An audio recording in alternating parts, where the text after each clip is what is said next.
heal to showing us how to thrive. Want to learn more? Visit brainawareness.org for free resources, tips for event planning, and a global calendar of events. Get ready to celebrate.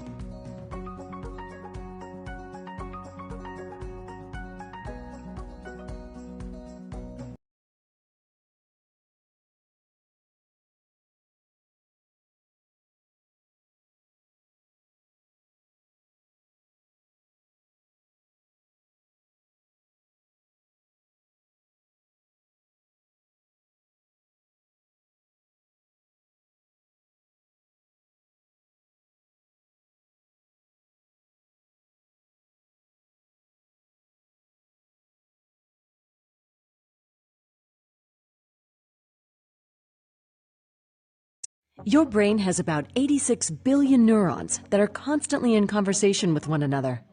Line them up, and they'd span the distance between New York City and the tip of Maine. That's about 540 miles. The communication between your neurons is responsible for everything you do, like riding your bike to the park, playing fetch with Fido, managing stressful situations, or deciding what book to read next. But despite all that hard work, how often do you actually stop to consider what's going on inside your brain? Luckily, there's a whole week to think about it.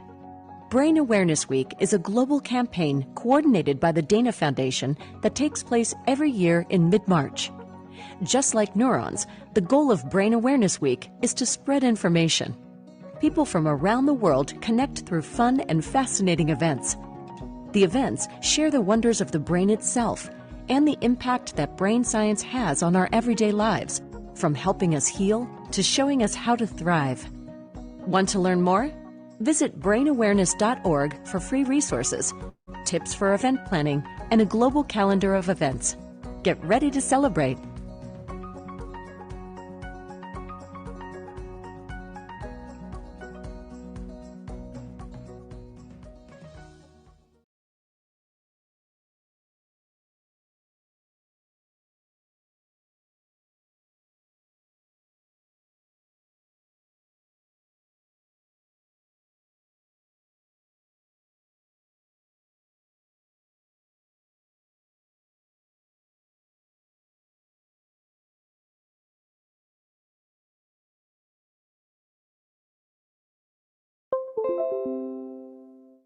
The brain has about 86 billion neurons that are constantly in conversation.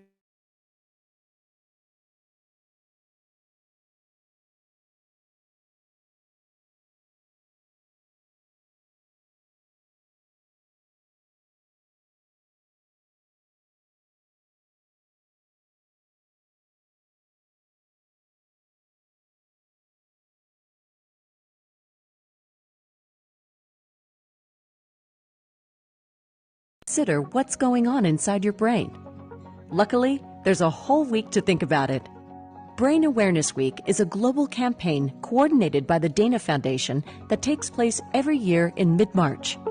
Just like neurons, the goal of Brain Awareness Week is to spread information. People from around the world connect through fun and fascinating events. The events share the wonders of the brain itself and the impact that brain science has on our everyday lives, from helping us heal to showing us how to thrive. Want to learn more? Visit brainawareness.org for free resources, tips for event planning, and a global calendar of events. Get ready to celebrate.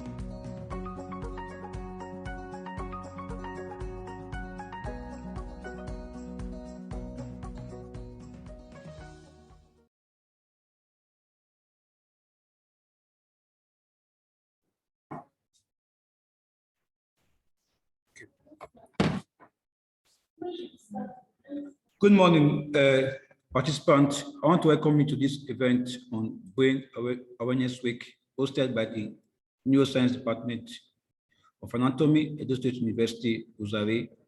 I welcome everybody to this event, where before we start, we'd like to open by taking an opening prayer. So I'll call on Mrs. Esther Mayaki to take the opening prayer. Thank you.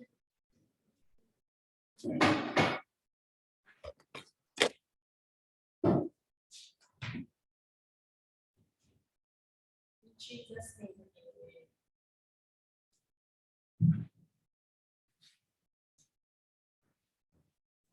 Father, we want to thank you for the privilege you have given unto us and to come together to celebrate the Brain Awareness Week. We pray that today's talk will be of great benefit to our lives in Jesus' name. In Jesus' name we have prayed. Amen. So we take the university and national item. The national item first, followed by the university item.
Thank you very much. I want to welcome everybody to this event.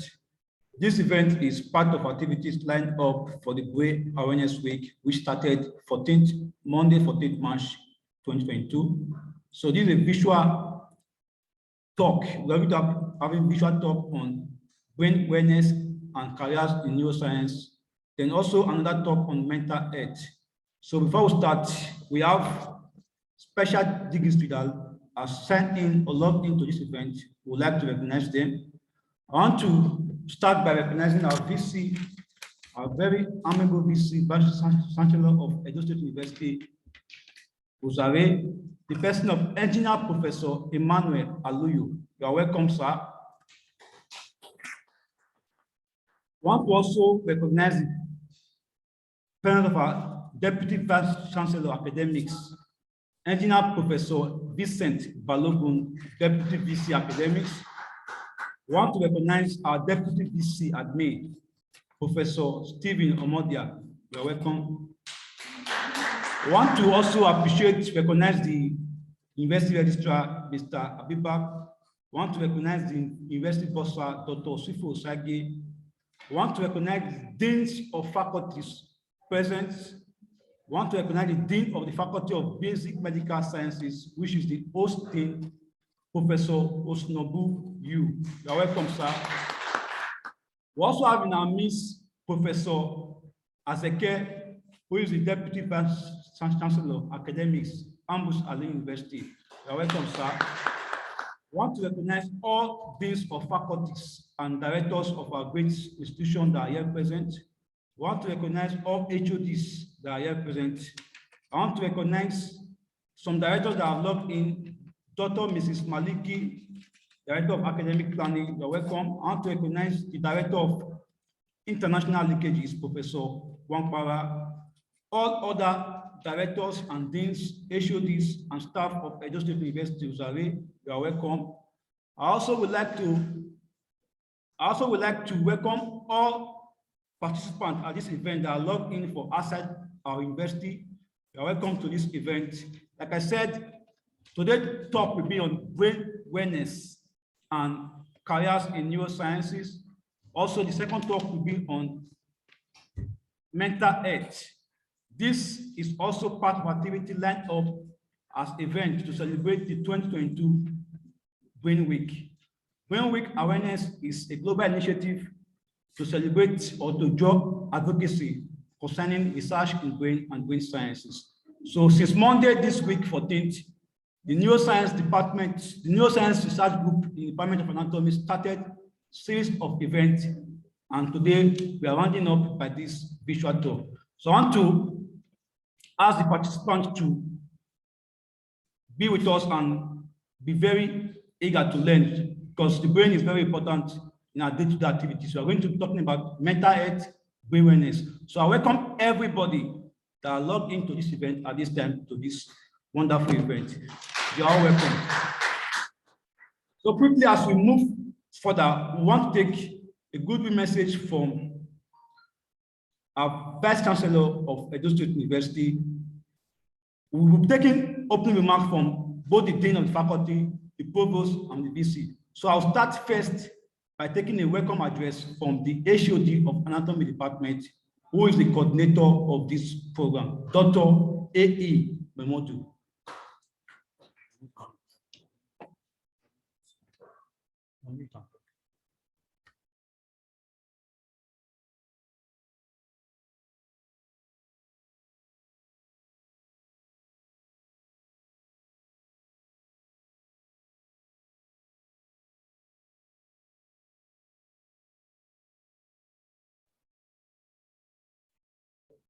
Okay. Good afternoon. All protocol duly observed. It's with great pleasure I welcome you all to this event. I want to start by thanking the amiable Vice Chancellor, Professor Emmanuel Aluyo, for giving us an opportunity to carry out this event. It is a great, I'm so happy that it supported us and gave us permission to do this event. I'm also appreciating the Provost, Professor Idogwin, who is unavoidably absent, but I believe he has a representative for supporting us in this planning. And I'm also grateful for our Dean, Professor Sunobu, for his support. I want to start by talking about what the Brain Awareness Week is all about. The Brain Awareness Week is a global campaign that fosters public enthusiasm and foster people's interest in brain science and brain education. And this event is done globally mid-March, globally all year around the world. And I'm happy to inform you that this is our second event of the Brain Awareness Week, organized by the Anatomy Department. And as Brain Awareness partner, we have the joy of sharing news about the brain, about research, and about brain wellness and mental health. So we are joining the community, public people to talk about the brain. How important is the brain? And in this talk, theme, mental health and neurological disorder, which we started since Monday, 14th of March till today. We have been able to dissect everything that has to do with mental health and neurological disorder. The school was so kind to give us opportunity to host a radio show, Peak FM 90.5, Edo Campus Radio. You can go online to watch the first two radio talk, where we talk about what brain awareness is, where we talk about mental health, where we talk about careers in neuroscience. But today we have experts that will give us better talk about this subject matter. We have experts from our own Professor Ngwapara that will be giving up with a talk on mental health, as well as an international anatomist and neuroscientist from South Africa that will also be talking with us. So I welcome you all, and I believe you will enjoy and you will not have the regret of joining this program. Thank you very much, and God bless you.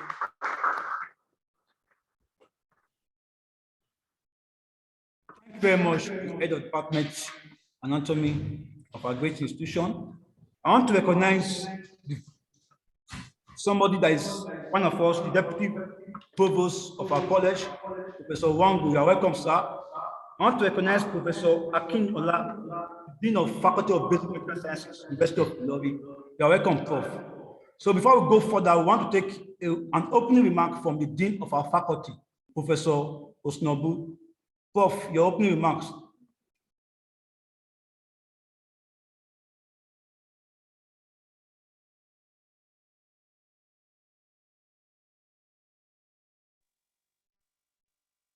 Thank you. Good afternoon, everyone.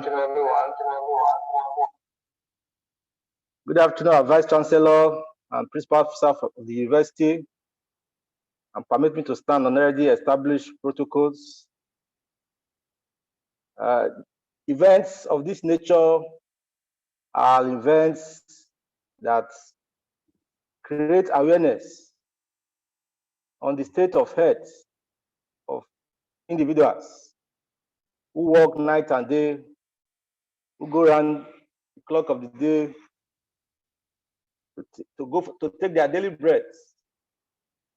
The brain awareness is an important awareness that we all need to participate in because of the importance of the brain to every one of us. And I would like to commend the HOD of Anatomy Department and our team for initiatives like this. And it is my prayer and belief that you continue to get support from within and outside the university. And I'd also like to thank the university for continuing to give us these opportunities, this support, because without the university, we can't do anything of this nature. I want to commend the participants. I want to enjoin everyone to ensure that they pay rapt attention so that at the end of the day, we all will be better for events of this nature. Once again, thank you very much and welcome.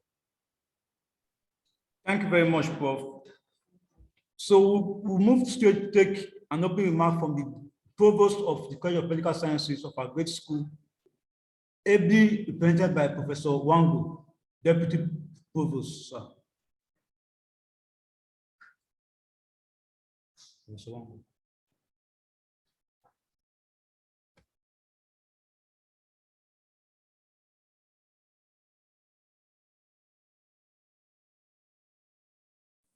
Hello, good afternoon, everyone. Can you hear me? Yes, sir. Yes, we can hear you, Prof. Good afternoon, the Vice Chancellor and other principal officers of the university. Kindly allow me to stand on the protocol already established. Let me start by congratulating the Faculty of Basic Medical Sciences for the program being projected. This year brought us to widen our knowledge concerning research grant and fellowship, where a guru, an international figure, was invited from Canada to speak to us. Today, again, we are talking about health issue.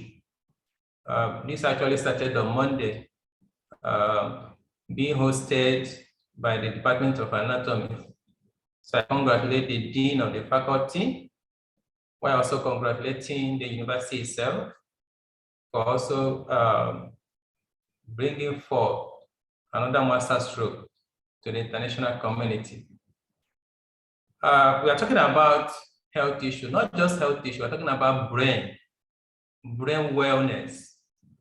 I'm happy the speakers today are professors in anatomy, not just professors with interest in brain matters. I was giving a lecture this morning where, as the lecture was going on, one of the students was sleeping. Why was she sleeping? Probably the brain was not giving enough rest over the night. So without the brain being well, we cannot be well in anything we are doing. Why not trying to give the lecture myself, try to welcome everybody, welcome the lecturers, welcome the guest speaker for South Africa, Professor Amadi Ihua. We also welcome one of our own, Professor Mwapara we will be talking on mental health. I implore everybody to listen attentively and learn one or two things which will help us. Thank you very much, and God bless you. Thank you very much, Prof.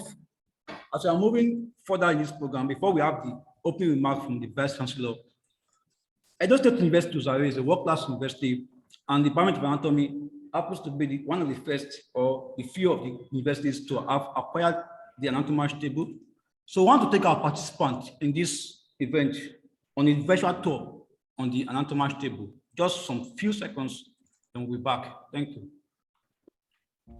Welcome to Edo State University Ozare, home of modern teaching and learning, a center of excellent pedagogy. Edo State University Ozare is a wall of modern teaching equipment only comparable to Ivy League universities overseas. These equipment are found in our laboratories, workshops, and studios. One of such equipment is the anatomy table. Would you like to know more about anatomy table? Sure, you will. Anatomy table is the most technologically advanced 3D anatomy visualization and visual dissection tool for anatomy and physiology education, adopted and used by world-leading medical institutions and schools. On this menu, we have different parts or different aspects that we use this table to teach our students.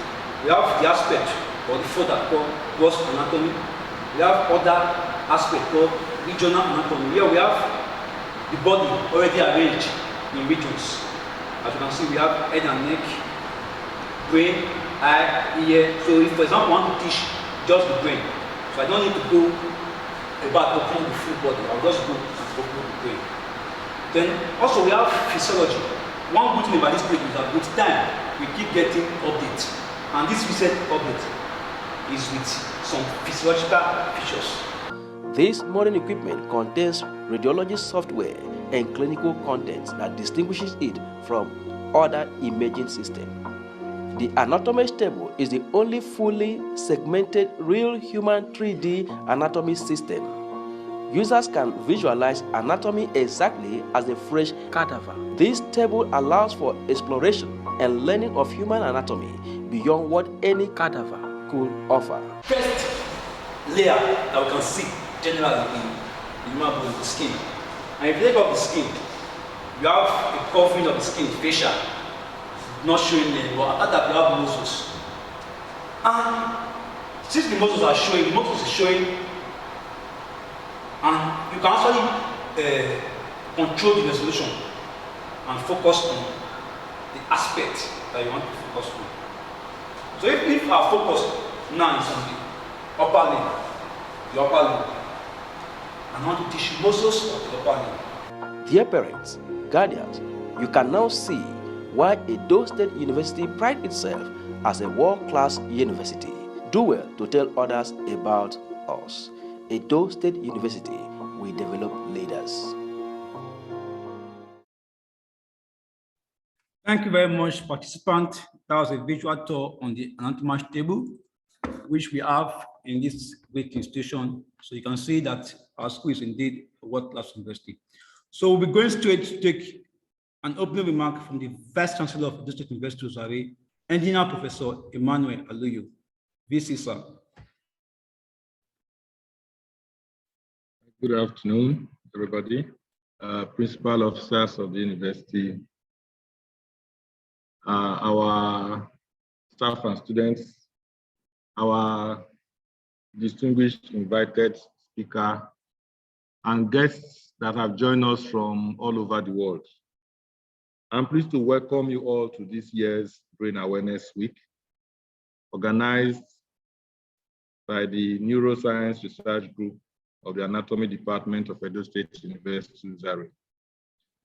I'm told that the Brain Awareness Week is a global initiative to foster public enthusiasm for brain science.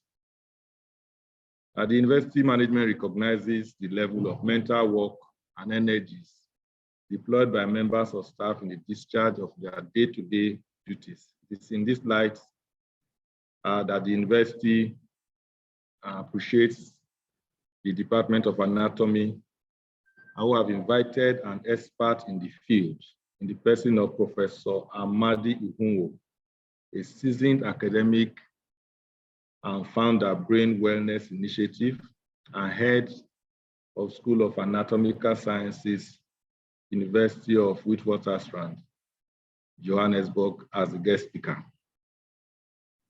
At the end of the lecture, we hope that participants would have been able to learn and understand how best to maintain their brain wellness through mental health to effectively contribute to service delivery that will lift the university to a more desirable height. Professor Nwakpara, our Director of International Liaison, who is a former Dean of the Faculty of Basic Medical Sciences of the university, will also be delivering a lecture on mental health. And we do hope that he will do us proud in his lecture. As you know, our university is particular about health and welfare of staff and students on campus. We believe that when a staff or student is in the best frame of mind, then they'll be able to deliver on their core duties. Let me again especially appreciate the guest speaker and the anatomy department for organizing this wonderful event to educate staff and students, and indeed all participants that have joined us from across the world. Let me quickly seize this opportunity to invite you all to again join us on the 23rd of March for our 6th Founders Day lecture. The lecture will be delivered by Professor Murimi, Professor of Nutrition at the Texas Technical University, Houston, USA. And Professor Yewole, who is the Secretary General of the Association of African Universities, will chair that event, where our esteemed Governor of Edo State, His Excellency, Mr. Godwin Nogagasa Obaseki, will be the special guest of honor. We will also be conducting our matriculation ceremony for our new students on March 31st. That is in keeping with our mandate. We do hope that by God's grace, by the first week of November this year, we will be graduating our 4th set of students at Edo State University, Zaire. So once again, let me welcome you all to this event and do hope that you have a very interesting time with us. God bless you all. Thank you very much, BC. So we'll be going straight to the first lecture to be taken by Professor Amadi. But before then, I want to recognize 20 persons with us. Professor Tari, you're welcome, sir. Professor S.B. Daburu from Ahmadu Bello University, Zaria. Michael Onwesi from Biotechnology Department, Jeremy. Dr. Untu from University of Nigeria, Anatomy Department. So we are moving straight to the first lecture on wellness and brain initiative and careers in neurosciences to be taken by Professor Amadi. Before we go to the lecture, I will invite Dr. Anne Idakuku to give us a citation of our guest lecturer. Dr. Anne.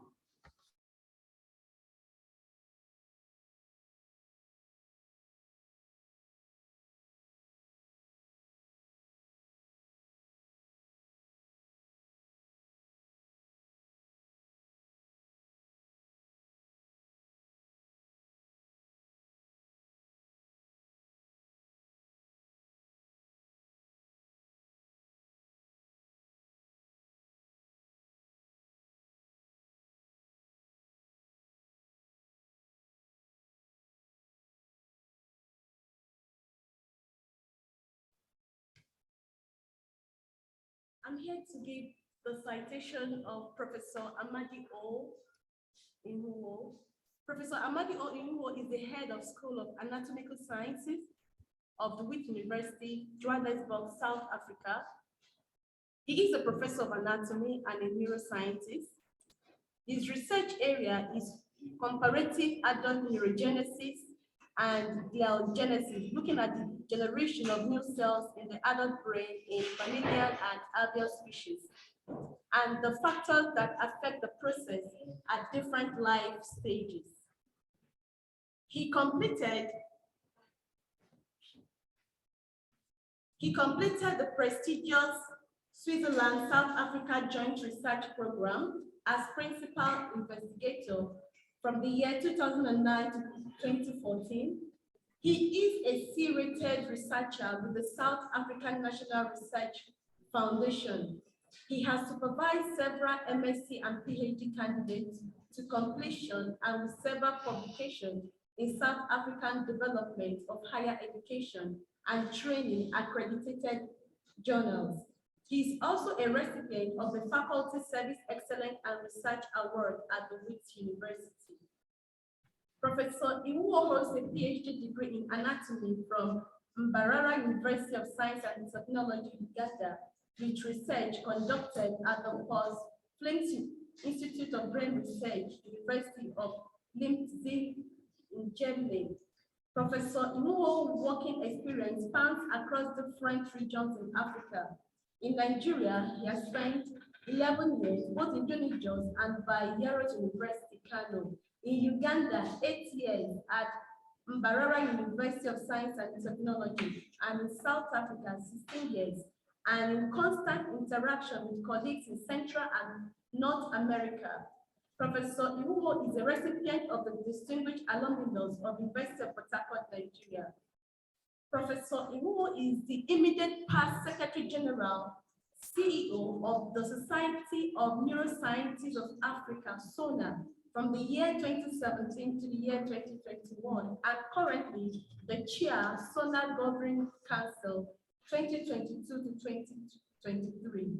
SONA is a non-profit organization and functions as the umbrella organization for the regional and national neuroscience societies and groups in Africa, and a member society of the International Brain Research Organization, IBRO.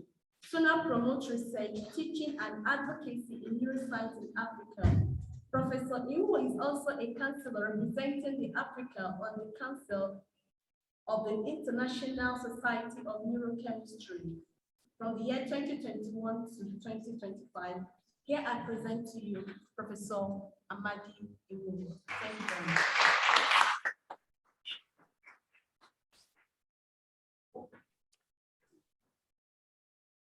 Thank you, Dr. Anna. Before I will start my lecture, I would just like to request that a video be played. Then after the video, I will give my talk.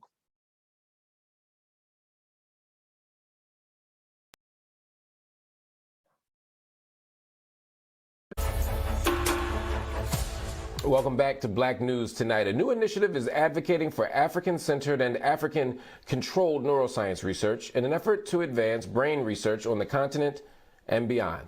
Understanding how the human brain functions remains one of the greatest challenges facing scientists, but a lot of brain research involves a small and well-funded group of labs without much connection with the African continent. But now, former U.S. Representative for Pennsylvania's 2nd Congressional District, Shaka Fattah, and founder of the African Brain Wellness Initiative, Dr. Amadi Uhunwo, are teaming up to bridge the gap in neuroscience in the hope of improving brain wellness globally.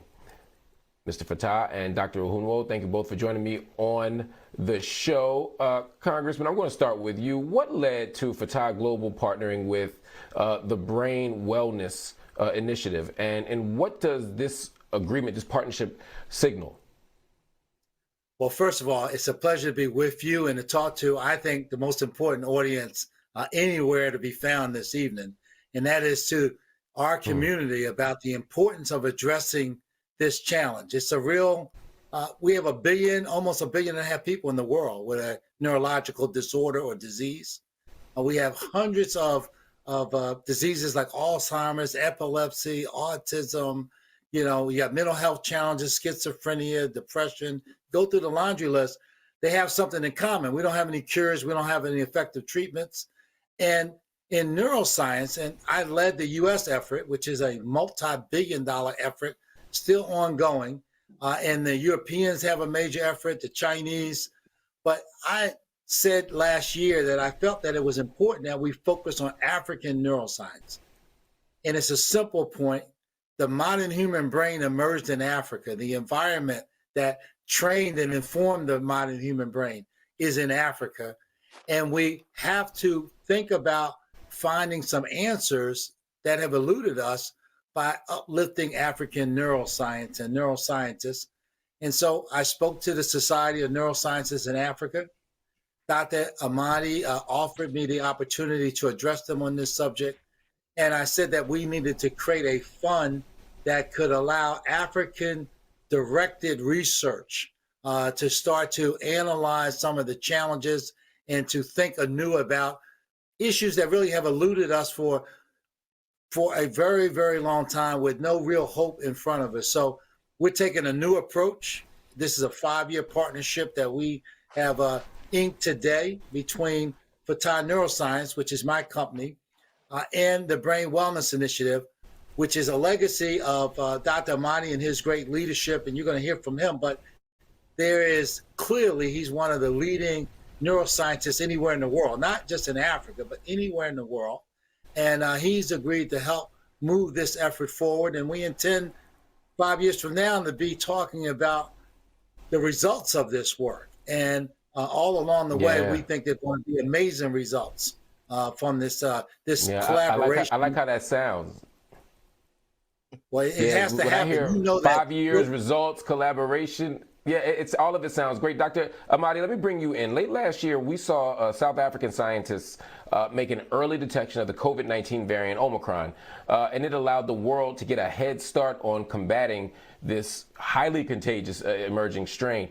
How can the situation be applied in having African inclusion when it comes to other things? You know, the scientific community's quest to advance brain research, for example, or any other medical challenges we have. How can we bring in the best intellectual and scientific resources from the continent of Africa? Thanks, Mark. I think the Omicron was a good example to redirect attention to Africa. And for us, we are coming in on the neuroscience front. The beauty is that it is possible that within the continent, we can drive a brain-related research on the continent. We don't have to always wait until we move to the north, but rather we can do it right there on the continent. I mean, Mark, just imagine a continent of 55 countries. I mean, with a 5-year project, that is just a beginning of what is there and available to be used and bring onto the global platform. I always talk about the neuro data on the African continent and the resources, the flora and fauna that we have, that if you can pick that data and bring it to the global platform, then you have a base for so many activities that can change the narrative. You know, we have data that has not been engaged, and we are coming in from the brain science environment, which of course I've been privileged to oversee on the continent for the past 4 years. Mr. Fatah, what sparked your interest in getting involved in African neuroscience? You a West Philly guy, you from my way, you know, plenty of issues domestically that you've been engaged in. What brought you to Africa? What brought you to this issue? Well, you know, in my home church at Mount Carmel, we had a Dr. Norton who PhD at University of Chicago, did a lot of work on trauma related to our young people in an urban environment. Her research was fascinating. It showed that there was literally a physical change in the brain when you had sustained trauma and stress upon young people's lives. But that when they were returned to a safety and a safe environment, their brain returned to normal. This was fascinating to me. You and I know of my work, and you were involved with it, on getting young people to pursue terminal degrees in the hard sciences. I've always had an interest in cognition, but when I learned that the focus needed to be in those first 1,000 days, pediatric brain development, and how you got these 100 billion neurons in the human brain making connections, 700 connections every second. and that the brain is architectural and you got to stimulate it early. This taught me a lot. The Speaker of the House had me pull together some people who were chairs and subcommittee chairs when I was in the Congress to look at cognition, not just disease and disorders, but how we can improve in teaching and learning. That got my interest. But when I got the science portfolio, I decided to make neuroscience my #1 priority and to get our government moving in that direction. And with President Obama, we launched the Brain Initiative, $2 billion in the pipeline today, 1,000 research projects. We had another $4 billion in the pipeline. But I'm telling you now that I think that we have to be broader. When I was leaving the Congress, I was pushing for international collaboration. And now I'm really focused on that part of this. And I'm focused on Africa as the premier place where we have yet to even begin to make the resources available to scientists there. Not to have them do what we want them to do, but to have scientists do what scientists do best, which is have a theory, have a hypothesis, apply it, perturb the theory, see if it works, and to work from failure to success. And the world needs to find success on the neurological front. As you said at the beginning of this interview, it's the greatest area of mystery that still exists today. And the best scientists in the world, the Nobel Prize winners, will tell you neuroscience is a field where it is still more one of ignorance, not in a derogatory way, but we lack knowledge. We lack knowledge about. It makes sense. We have a lot of ground to cover. We got a lot of space to explore. We got a lot to figure out with neuroscience. And too often we've left that to the Europeans. We've left that to white people. But to say, look, Africa has something to contribute here. We have the richest minds, the most fertile resources. We have every opportunity to do this. And it will help African people. It'll help black people around the world. But it'll make the entire globe, irrespective of race, class, gender, or geography, better when Africa's involved in a full partner in all of this. Congressman Fattah, Dr. Mahdi, I want to thank you both for joining me on Black News tonight.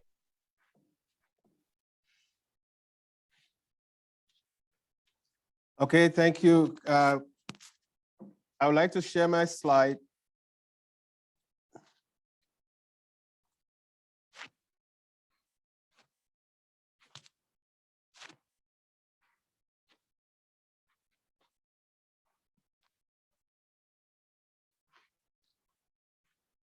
Can I get a confirmation? Can you see my slide? Yes, we can see your slide. All right. First of all, I would like to start with acknowledgements, and I would like to start with the Vice Chancellor, Professor Aluyo, for this opportunity for me to speak on your university's platform. So I stand on the existing protocol of the Vice Chancellor and the principal officers down to the provost, the dean, the visiting deans I see on this discussion, the HOD, and down to the anatomy department. Dr. Memudu and your team, thank you. And again, like I said, it's an honor that I've been asked to be a mentor to the Neuroscience Research Group in Anatomy Department of Edo State University. So I wanted to share with us, and for the very first time, some of the things that the Brain Wellness Initiative will be doing. But before I do that, the simple thing I would like to share with us in this Brain Awareness Week is just to answer some simple questions that has to do with the brain. The first thing is, what is neuroscience? And neuroscience, as we know, is the study of the nervous system, the brain, the spinal cord, the network of sensory nerve neurons throughout the whole body. And the neuroscience remains a fascinating field of exciting study and research, as most of the workings of the brain, as you've heard, are still unknown. We still have a lot to expose. We still have a lot to discover with respect to the complexity in the functions of the brain. Now, the next question is, what do neuroscientists do?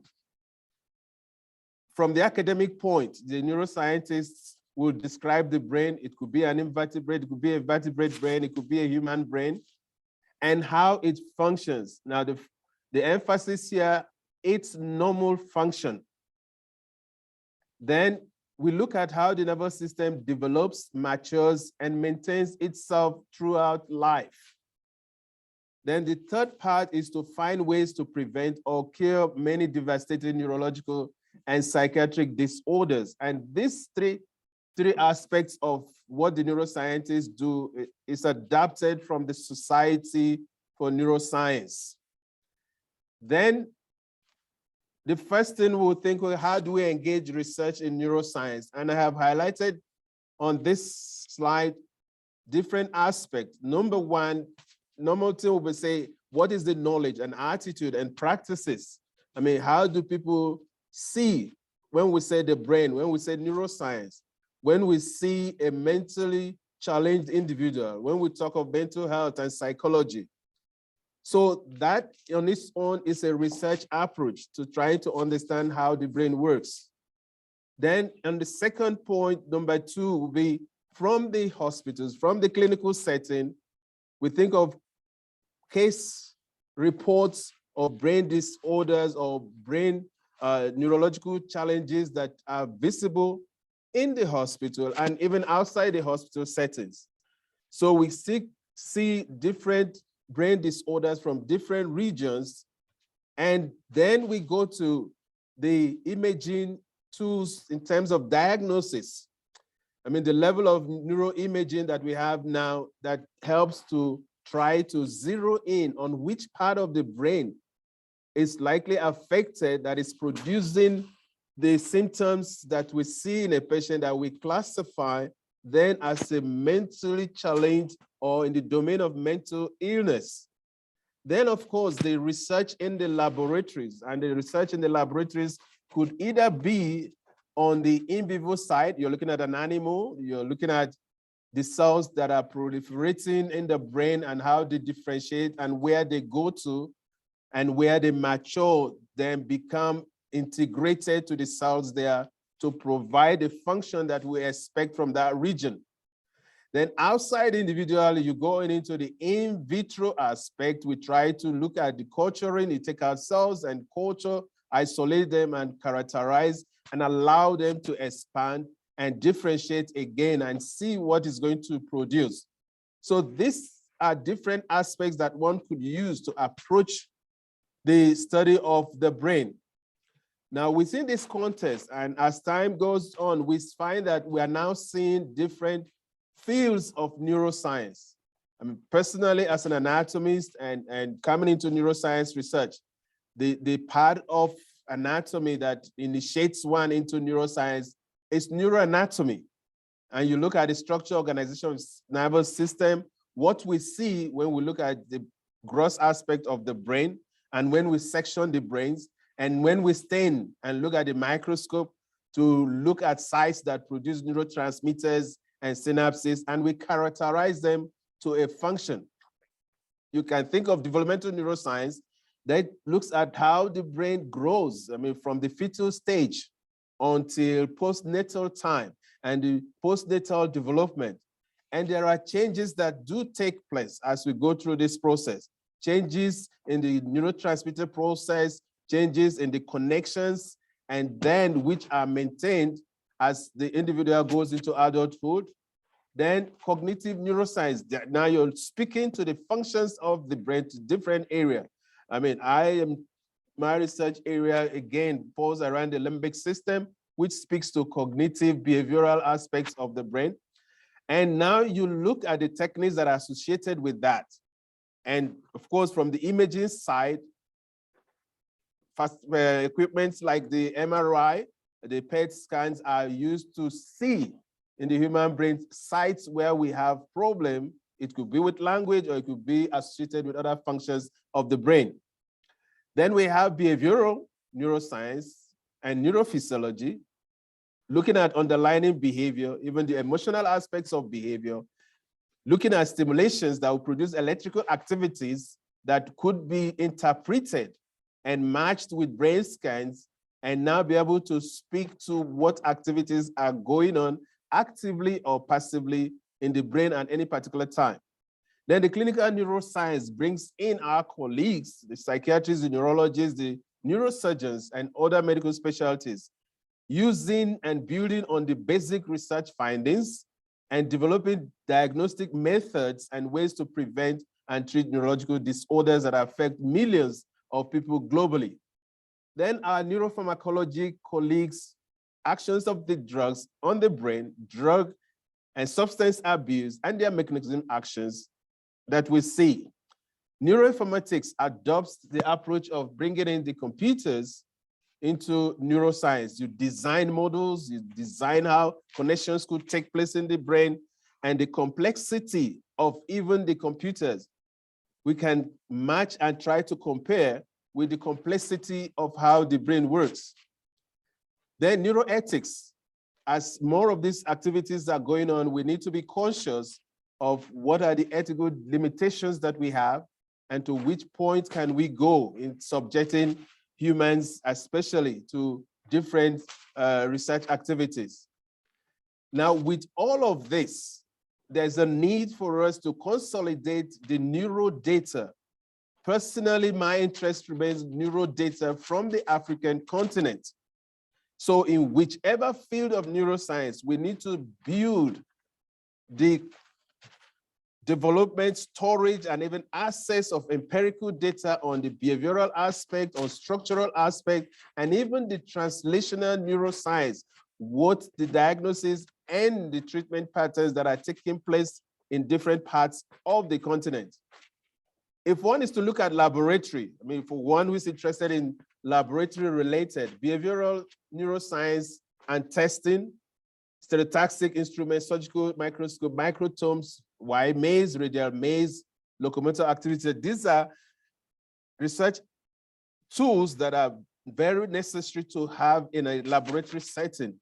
You go into psychopharmacology, the rotor rod, treadmill, condition place preference apparatus, locomotor activity chamber, operant chambers, these are needed in the laboratory setting. Developmental neurobiology, micromanipulators, pressure injection system, inverted microscope for time-lapse analysis, imaging and neurohistology, we need that to be in a laboratory environment.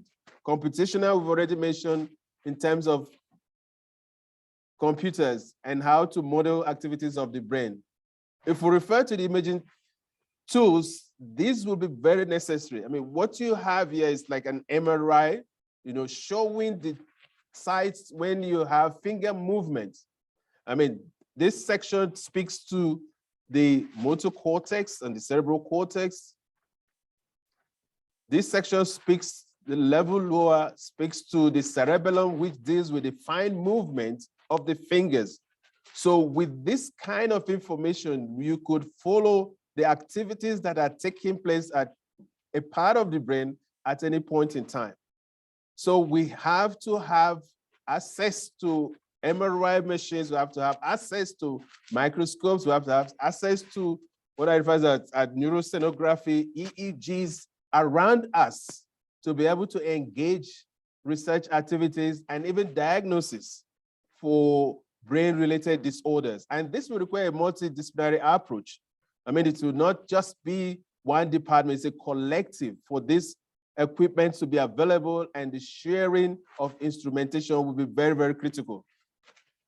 Now, of recent, we're having more neuro constituencies. So this gives us an idea how widespread neuroscience is with our daily lives. We have neurodiplomacy, we have neurolinguistics, and I personally always ask the question, what is the name of the brain in your language? We need to answer that question. Anywhere there's a language, we should be able to say, this is the name of the brain.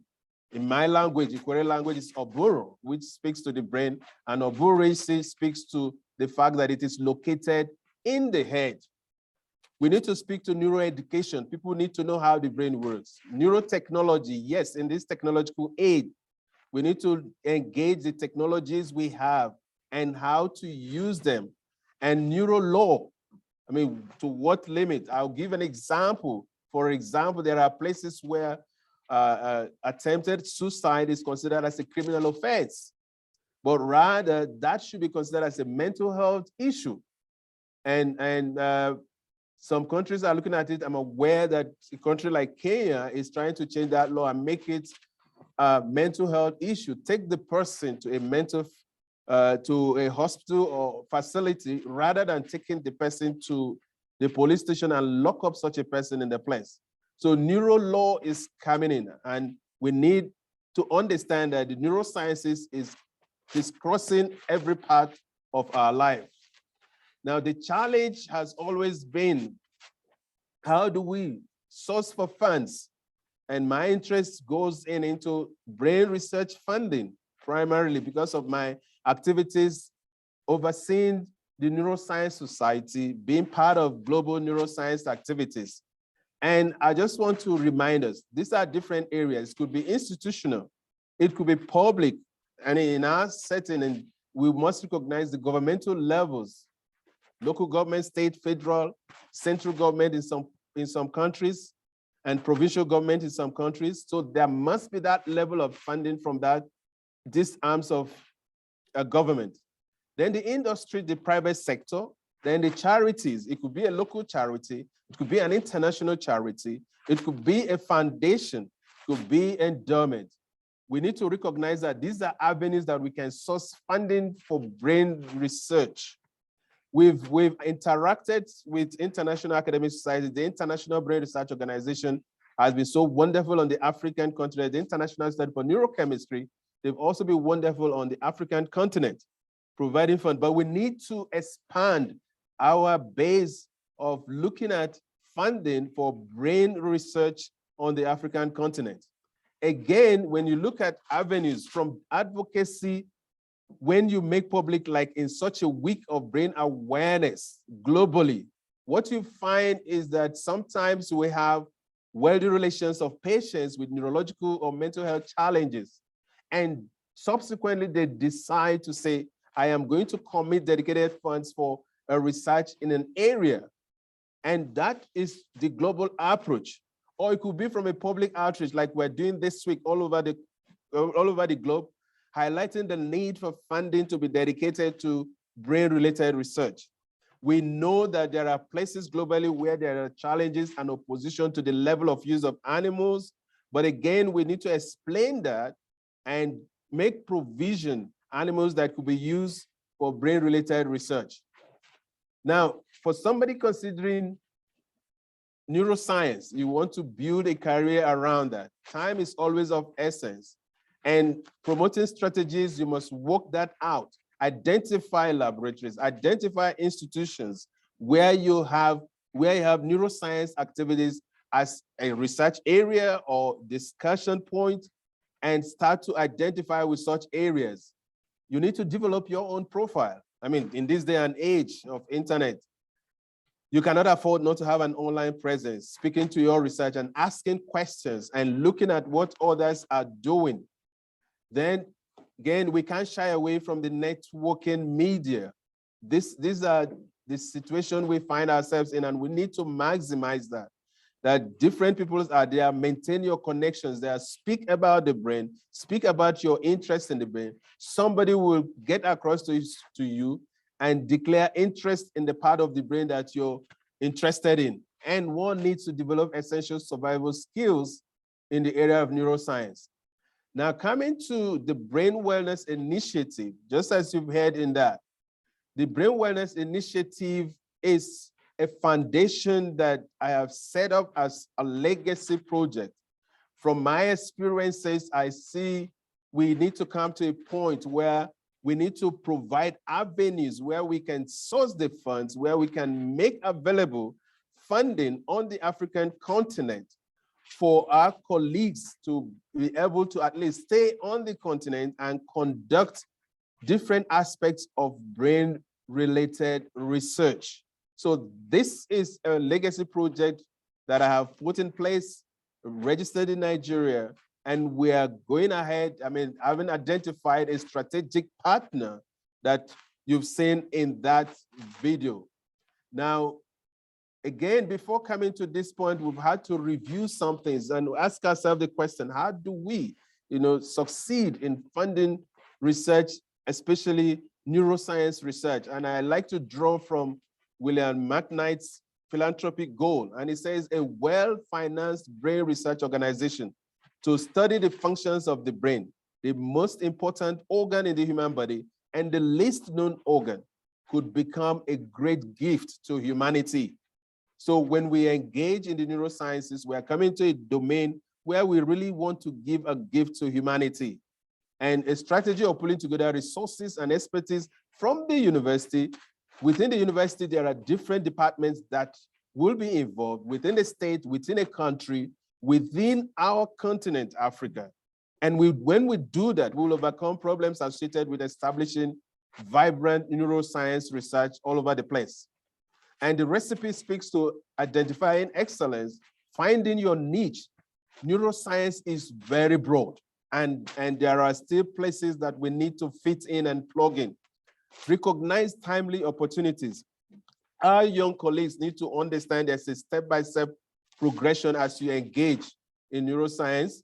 Follow through, be consistent, commit to a line of brain-related research.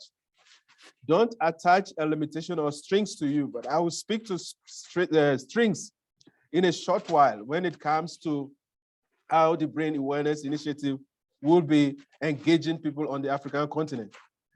We need to mix up engagement with non-neuroscientists alike. And that is what the Brain Awareness Week is coming to. Just speak about the brain openly. It doesn't have to be only scientists. We speak about it in the community and let them know. Think broadly over and above your research area. Expect the unexpected sometimes. Create a community of peers. The team is better than individuals.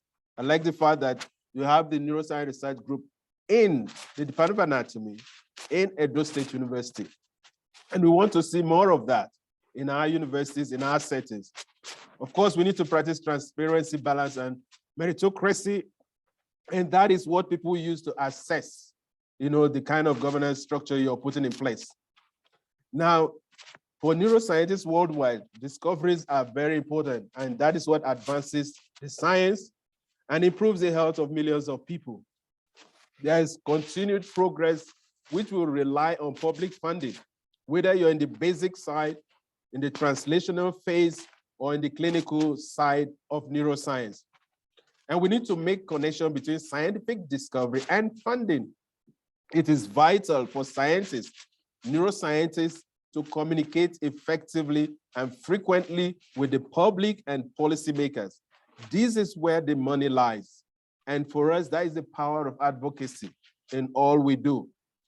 My personal experience starting from Nigeria, being at University of Jos and Bayer University, moving to Uganda and moving to South Africa, then interacting with colleagues from the Central and North Africa, and being part of the Society of Neuroscience of Africa, one of the things we identify is the challenge to research funding and the research funding that is dedicated to brain research. And so I looked at the African Union, and there's a African Union Agenda 2063, a call to action 72C. At the 24th ordinary session of the Assembly of the Union in January 2015 at Addis Ababa in Ethiopia. And it says, I quote, catalyze education and skills revolution and actively promote science, technology, research, and innovation to build knowledge. So we need to build knowledge around the brain. Human capital, we need to build human capital, capabilities, and skills, which will now drive the innovations for the African century. And so there is the move towards Global Brain Initiative. And this map you see here, you find that actually in the Global South, not much activity in terms of brain initiatives that has a global presence that we need to drive this activity on the continent. So not too long ago, 2013 is when the US set up the US Brain Initiative. And like you heard in the video, Congressman Chaka happens to be in the center of that drive. And so there is a US Brain Initiative, brain research through advancing innovative neurotechnologies initiative. About the same time, the European Union started the Human Brain Project. Japan went on to start the MINDS, Mapping by Innovative Neurotechnologies for Disease Studies. South Korea, Brain Mapping Project. So we have activities around that. And I thought this is the time for us to start making our presence known globally in the area of brain initiatives. And that's thinking beyond just formal degree granting programs. We are used to funds in the university to train, but again, we need to look beyond the university and reach out to the community and deal with mental health. And all of this will need some element of funding. And why do we collaborate? For BMI, these are the 4 things we need to achieve: boost expertise, create role models on the continent, provide training opportunities, and provide funding opportunities.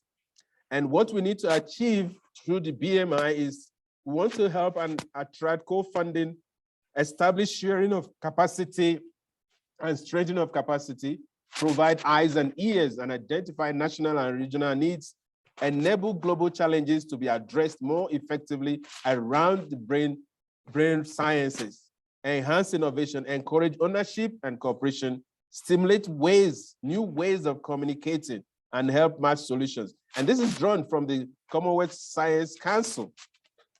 And with that, I went into this partnership, my foundation, the Brain Wellness Initiative, with Shaka Fatai, like you've heard in the video.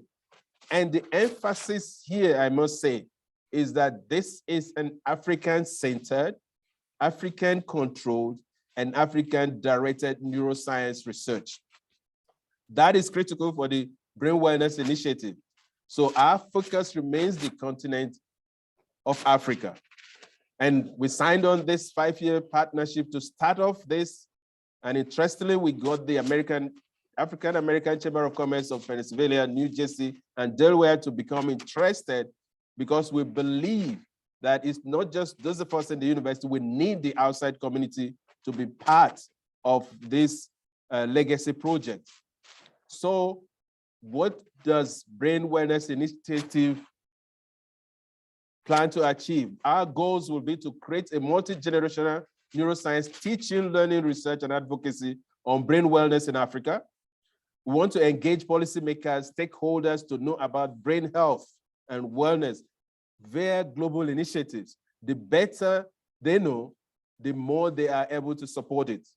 And then provide or facilitate grants to organizations, institutions, individuals in science, education, culture, because the neuro constituencies are listed. It's needed to receive some funding in one way or the other. So, having done that, these are the pillars the Brain Wellness Initiative will pursue. Continue medical education and capacity building for African brain health practitioners. As we build an African neurodata repository, we still want to expose our colleagues with continued medical education to what happens in other centers. I will add here that we will be very particular in terms of those who are on the African continent, because I personally believe that whatever training you receive has a place on the African continent. So across the 5 regions of Africa, North, Central, East, West, and Southern Africa, we need to build capacity. So part of the funding adventure will be to provide that, establish contacts, establish timelines for people to have that exposure and come back to the continent and make your contribution. We need to teach our community, the African continent, we need to have good knowledge of the brain and how it works, the normal functioning of the brain and brain in a disease state. That we need to do, not just in English language, but in other languages on the African continent. So we need to drive for that, to have our people understand those languages in countries, in regions, using the language component. And C, neuroscience research funding. We've identified 3 categories of people: PhD fellows who we will support to facilitate completion of their project, either via a research visit And knowing that on the African continent, we have very limited places where we have postdoctoral programs. We intend to fund what we consider as early researchers, which will be in the postdoc category. Then we intend to fund established researchers where we can identify a setting, and by providing a little support in terms of an equipment or providing a little support in terms of funding, they can train colleagues who are interested in those areas of research that is available at those centers. And then what we consider the Brain Wellness Initiative Neuro Hub. This will be centers of excellence. And these centers of excellence first will be diagnostic centers with neuroimaging facilities, EEGs, neurosonography, and chromatography. The essence of the chromatography in that environment, we've identified that the African flora, we have a lot of our colleagues doing research and looking at plant extracts. We want to take that level of research higher and make sure that those facilities will help in diagnosis. Then they must be used for research activities. So these 4 pillars is driving what the Brain Wellness Initiative is going to do. And we intend to make sure that at least by the end of this initial 5 years rollout, there'll be brain wellness across all spheres of life. And we will have partners, not just in the global north, we're also looking at global south and looking at our continent, that we can have people to partner with the Brain Wellness Initiative as we drive the research agenda in neuroscience on the African continent. Thank you very much.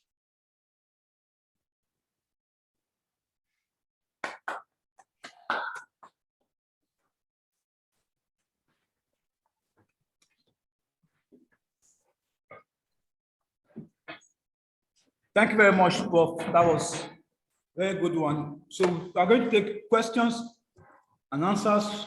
While we are taking questions and answers, before that, I'll do a brief recap of some of the highlights of this Amadi's presentation. Prof started by telling us what is neuroscience, and career path in neuroscience. He mentioned things like neuro-linguistic, neuro-law, neuro-diplomacy, neurotechnology. One interesting part of it was the neuro-linguistic, where Prof told us that we have to know the name of the brain in our own languages. So I think that's an assignment that we all take home from this event. You have to go back and know what the brain is called in your own language. If you're an Edoma, what is the brain called in your own language? So Prof, you mentioned something also on collaboration and networking through the Brain Awareness Initiative. One point also that I want to emphasize was attracting funding. You gave us 4 breakdowns of how we can partner and network through the Brain Awareness Initiative. One was on continual medical research and capacity building for Africa brain health practitioner. 2, you mentioned knowledge of the brain function and mental health.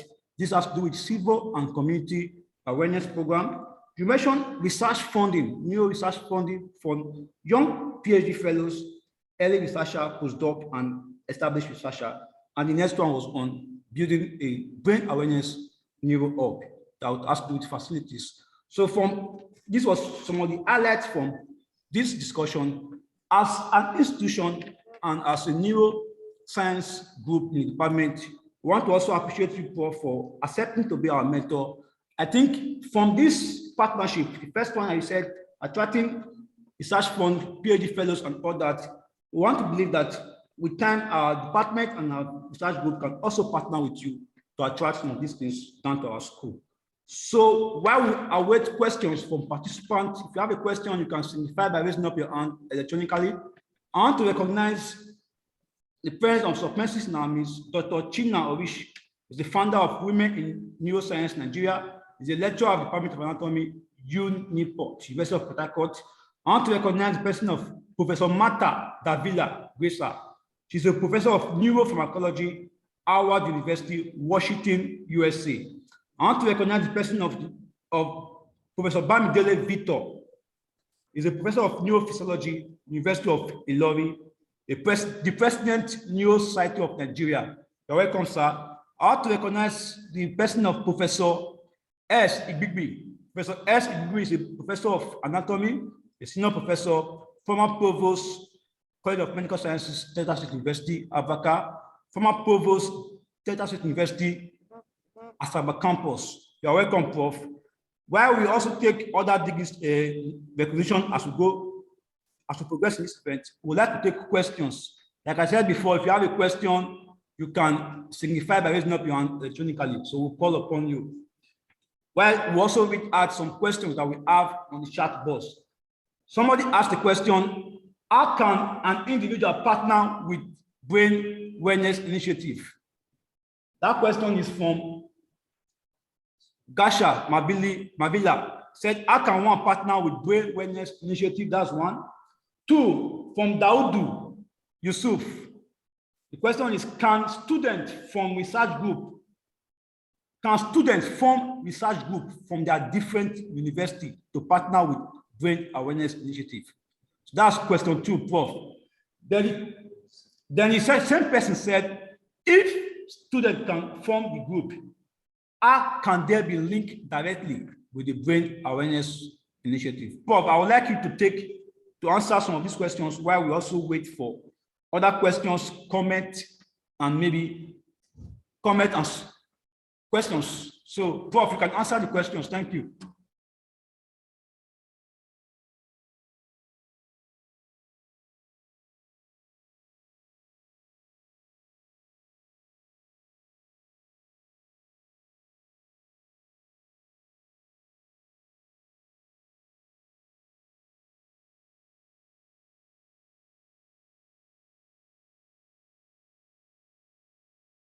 This email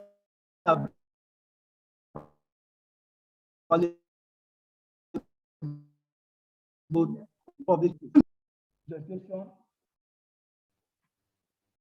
We will move to the next presentation, but before that, we want to also do a visual tour of our university, showing our achievements in our medical order. So we have a video showing the visual tour of our university.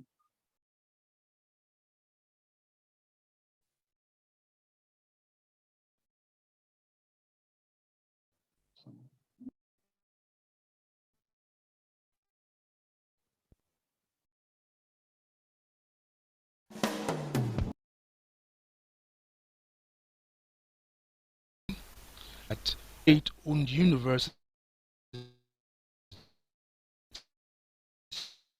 in Nigeria, in the immediate environment. Breaking new grounds may well be the best strategy evolved by the dynamic managers of the institution under the leadership of indefatigable Vice Chancellor, Engineer Professor Emmanuel Laluyo. Is a set goal as the university became the first in Nigeria and second in the whole of West Africa an anatomage, a state-of-the-art equipment for students. Apart from teaching anatomy, a lot of other things. From here, I can teach comparative anatomy from here. The intention of the college is to ensure that we contribute significantly to the healthcare delivery and at the same time show the way in ensuring that we have doctors or graduates who would demonstrate significant competencies that are transferable from one country to the other. And globally utilized a significant enhancement of technology into our programs. So a good number of times you come around, you'll find that we have things that will demonstrate anatomy, a virtual dissection platform for anatomy in 3 or 4D platforms, and with significant clinical pathology correlations. Edo University Medical School is an expression of bravery, courage. Its focus is so far-reaching It's putting a lot of emphasis on good training, on laying very good only in words but also in deed. And by the kind of investment they have made, both human and material, it's clear that the kind of things they have is exactly where the training of medical students is headed. From where this university has come, it has made it competitive for the older universities because it's really focused on the future, and it's a case of he's put his money where its mouth is. Down the line, the university, which is now a center of international attraction, with its array of sophisticated medical training equipment such as power laboratory, thermocycler, tissue processor, refrigerated centrifuge, high-performance liquid chromatography, atomic absorption spectrophotometer, digitally enhanced dissection laboratory, has broken more grounds with the acquisition of low and high fidelity mannequin Siemens 3G in the clinical skills lab to give first-hand knowledge to students in the medical sciences in the diagnosis of patients.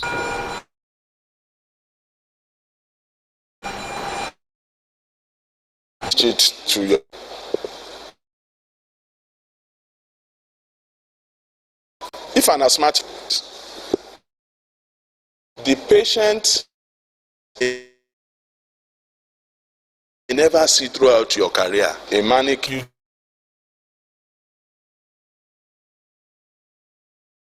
to simulate different things. I am so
Best Head of Department, Faculty of Basic Medical Sciences, University of Medical Sciences, Ondo State, and third fund author for the book Fundamentals of Anatomy 2020. To his credit, also are several academic publications in both national and international journals with interest in neurohistology, diet-induced neurodegeneration, and innovative anatomy education. Professor Wopara, in conjunction with the International Society of Science Researchers and the Innovation Science Research Foundation, is currently coordinating the Graduate Employment and Research Skill Enhancement Project for young graduates of higher institutions and workers educational development project for low-cadre laboratory workers seeking for educational enhancement opportunities. Administratively, Professor Wopara has served as acting head of the Department of Anatomy, Faculty of Basic Medical Sciences, College of Medicine, Ambrose Ali University, Ekoma, Edo State. Head of Anatomy, Department of Anatomy, University of Medical Sciences, Ondo City, Ondo State. University Orator, University of Medical Sciences, Ondo City, Ondo State, Nigeria. Pioneer Dean, Postgraduate School, University of Medical Sciences, Ondo City, Ondo State. Chairman Committee of the Society of Experimental and Clinical Anatomists of Nigeria on Training and Service Direction for Anatomists in Nigeria. Dean, Faculty of Medical Sciences, Edo State University, Oslari, Edo State, Nigeria. Nationally, Professor Wopara serves the National University Commission in programs, accreditation exercises, and also as an external examiner in anatomy to several universities in Nigeria. Presently, he is the director, Center of International Exchange and Linkage, Edo State University, Oslari, Edo State.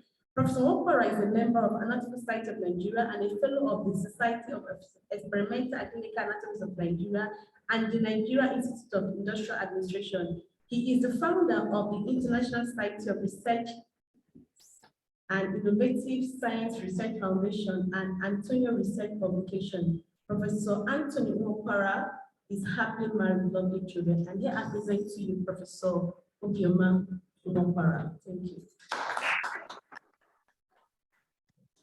Thank you very much. I wish to start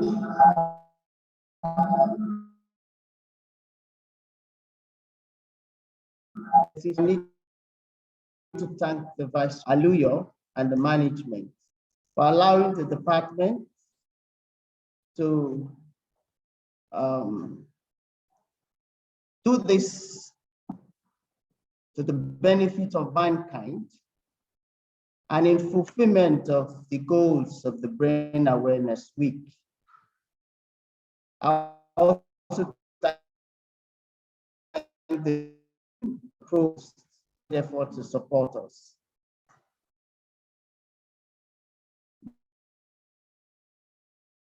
My talk is supposed to be talk is not to be academic, so that mental health, and there are questions obviously that people ask about mental. But before I go on with my presentation,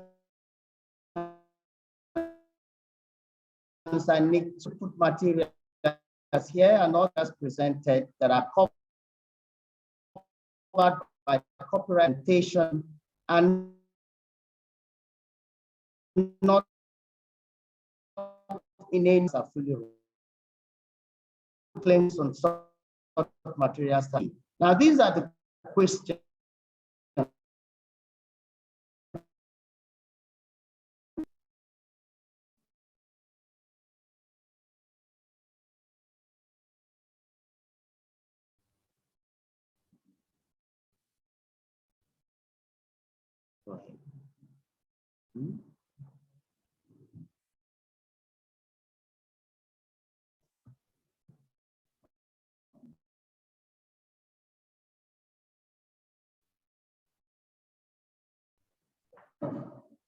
Okay, the ICT technical experts are trying to check some challenges you're having. Can we go ahead?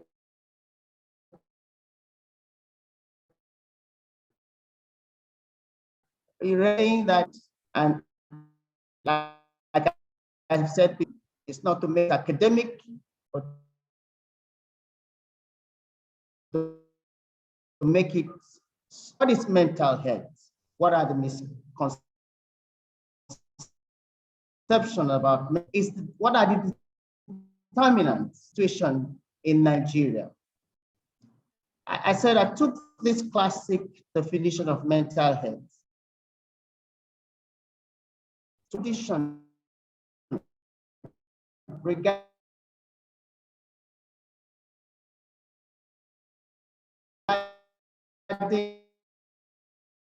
social and emotional things. It helps determine how really and make choices.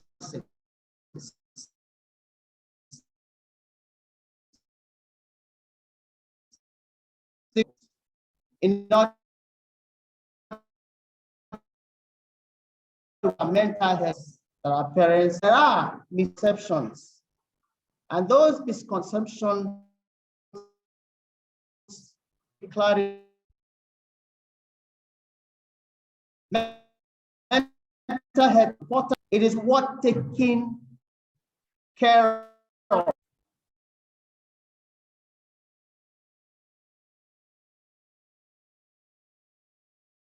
We should be ashamed, but it is not the same as mental. It is only when we do not take care of our mental health that we will not be talking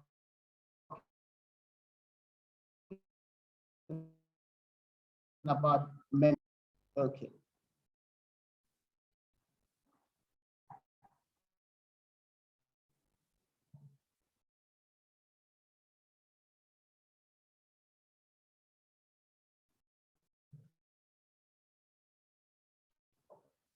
Okay.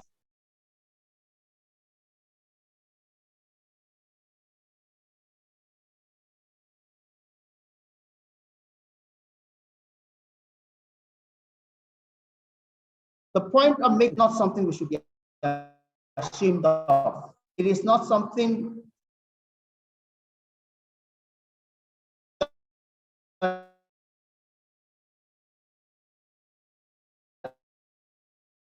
is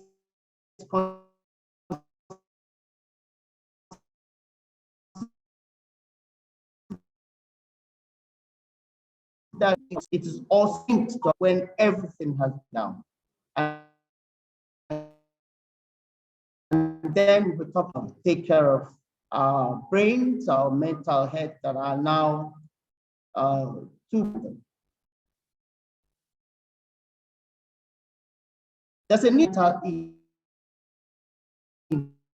illness and mental health. Illness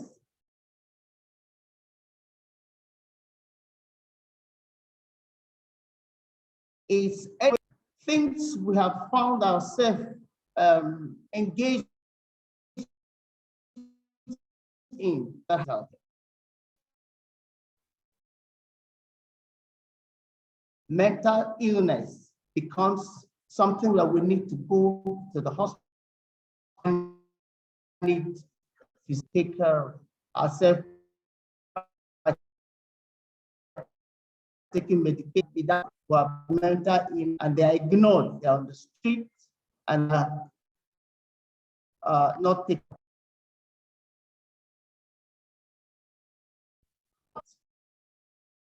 It can mean genetic, that's what it means.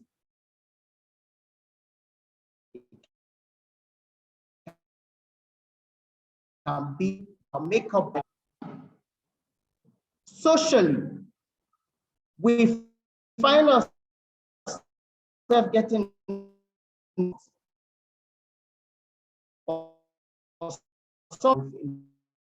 drug and they crave things ordinarily they shouldn't crave.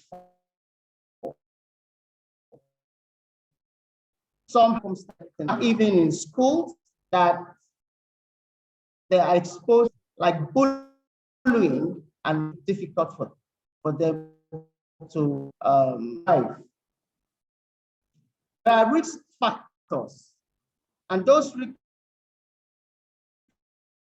factors us as schools, students or staff, and as communities. But these are factors that be negative. There are also positive factors that can help. Such positive factors include being in a situation whereby supporting away from situations that exposes us to bullying, discrimination.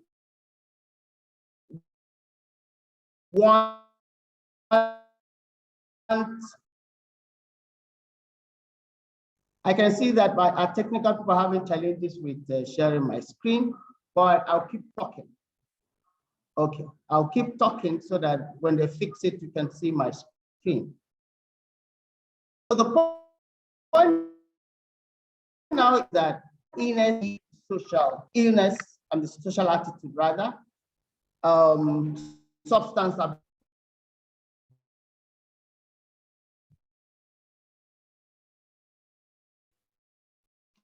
abuse, lack of support, economically, a community make us find ourselves or subject and mental health be affected.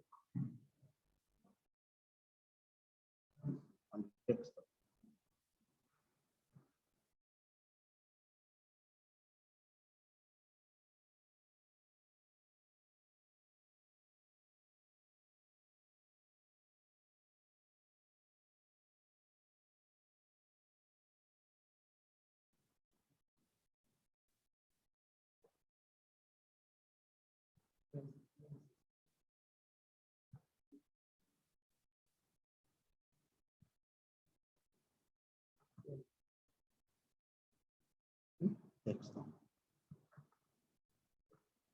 Excellent.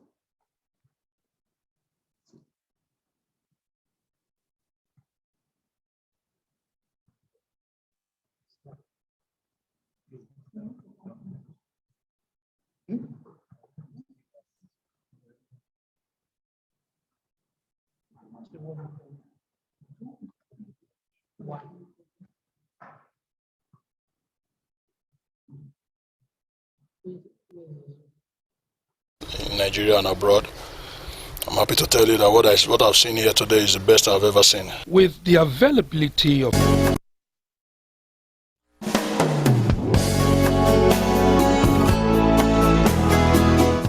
With the establishment of Edo University, Yamo, on the 23rd of March 2016, little did people know that with its birth as the 41st state-owned university in Nigeria, the world is set to be exposed to wonderful things in the medical landscape that may not be readily available within the immediate environment. Breaking new grounds may well be the best strategy evolved by the dynamic managers of the institution under the leadership of indefatigable Vice Chancellor, Engineer Professor Emmanuel Aluyo, to realize the set goal as the university becomes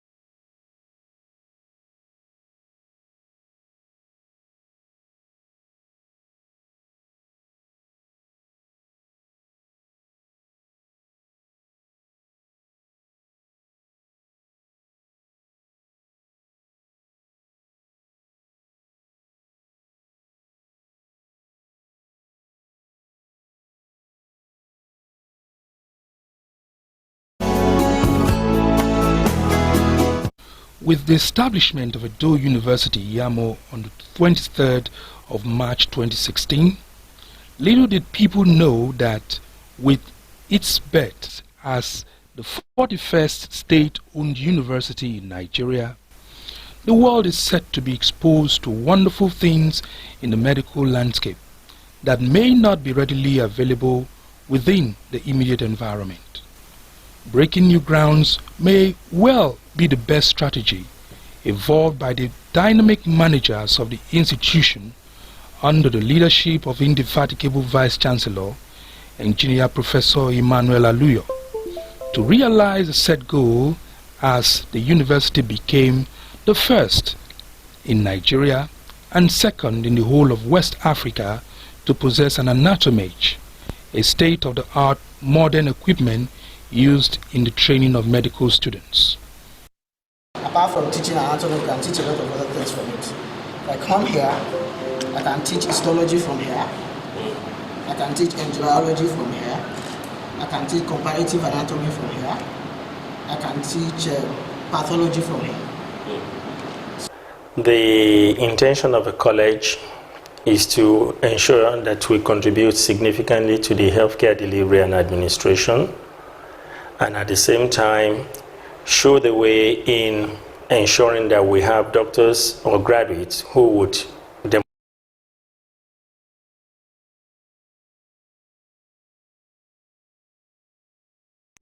We have also utilized a significant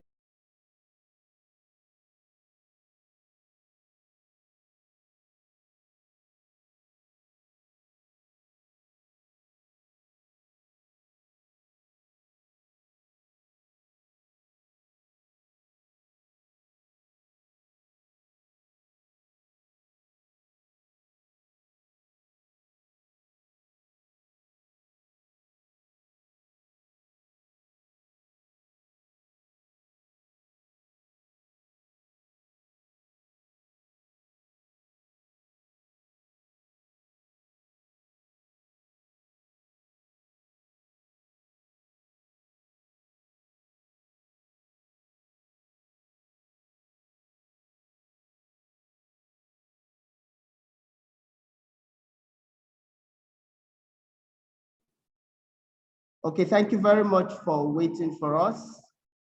I'm sure you can see the lady crying. It's one of those stress and planned for. So we'll go ahead, but before we go ahead, there's a need to go back the slide before. Slide before, yes. Okay, I was saying that there are risk factors and there are also protective factors. But ultimately, conditions that encourages our mental health are referred to as the risk factors, and those that protect our mental health are said to be the protective factors. As children, we're exposed, as families, we're exposed, at schools, we're exposed, at communities, we're exposed. Next slide, please. Next slide, please. Okay, now when we don't take care of our mental health, it is likely that we'll be talking about mental illness. So there are several things that are associated with our mental illness or mental illness. It can be lack of education, poor environmental history, lack of leisure activities, family or marital crisis, substance abuse, and the rest. Next slide, please. Now, in this era of technology, it's also been found that certain technologies, if abused, can affect our mental health. It can be negative if overused. So it must be balanced in such a manner that it encourages our mental health. Next slide, please. Now, the slide you're looking at is some of the negative effects of social media. Top on the list is depression and anxiety. Others are the fact that social media serves as TSD trigger, and the fact that it can encourage less self-control. Next slide, please. Now for depression, you can see the gamut of words associated with depression and anxiety, sadness, irritability, tiredness. For anxiety, you can see trembling, feeling nervous, having a sense, high heart rate, sweat. Now, our mental health, mental stability can be altered when we do not take care of it, and we find ourselves in any of these two categories. Next slide. How do we know, or how do we recognize that unconsciously we are becoming anxious, over anxious? Anxiety has grown. You start having memory issues, you start having insomnia, sleeplessness, you start having rapid heartbeat, headaches, and the rest are shown on the slides. Next slide, please. Now, oftentimes people cry, and the cry is not described, it's not defined. Those around us may not know why we cry. We are crying because there are certain things we are bottling in, and those things we are bottling in are not helping our mental health. Next slide. In a typical situation like our country in Nigeria, there are indeed several triggers against mental health in the population. It can be economic, it can be social, it can be cultural. These days, we are hearing unfortunate cases of suicide and even suicide attempts. But of course, we know that we have issues now. We have young people craving for things that are not expected to afford, making them go into rituals or 419 or whatever they call it. But all those cravings maybe have been encouraged by social media. Next slide. Now look at the brain and how the brain is associated with the mental health. You can see the major highlights there: stress, anxiety, emotion, depression, psychology, how to cope, social influences. Next slide. Now, in this slide, I highlighted the situation whereby people have issues, but they will ask themselves, why should I talk about it? I'm scared because I will be judged.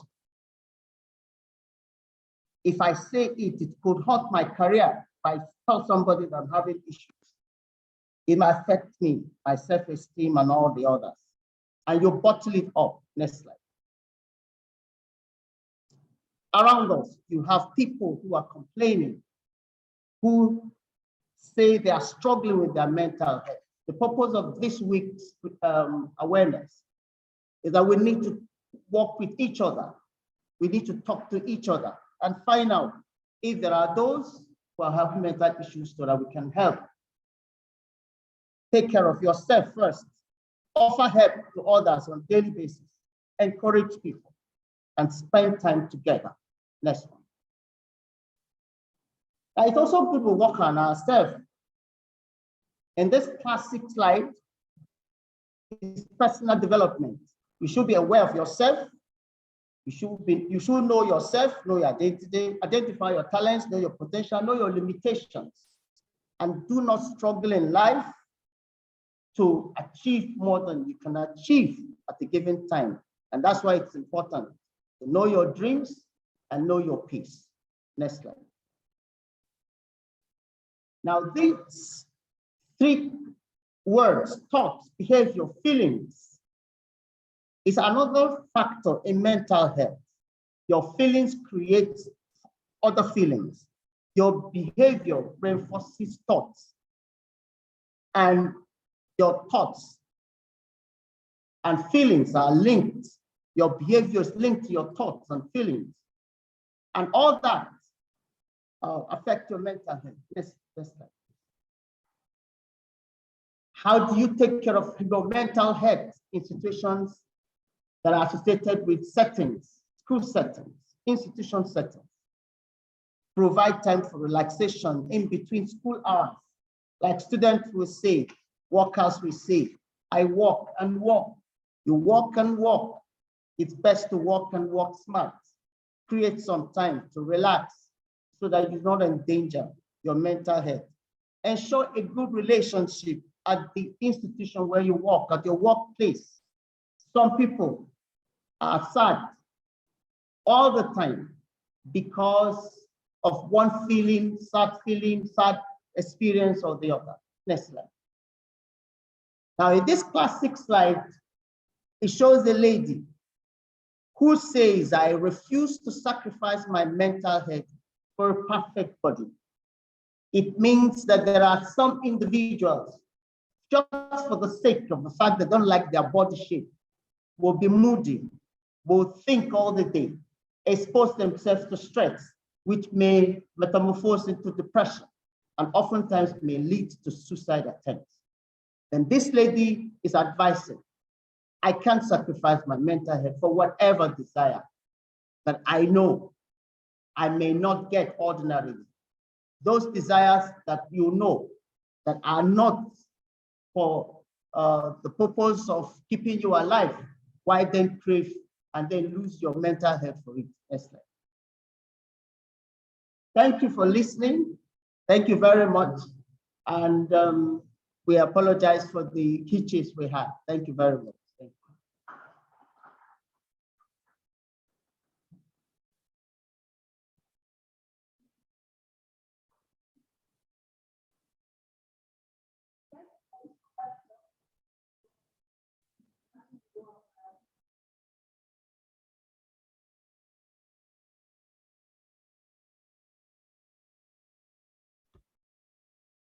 Thank you.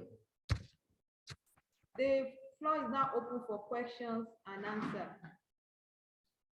We're in the section of Q&A.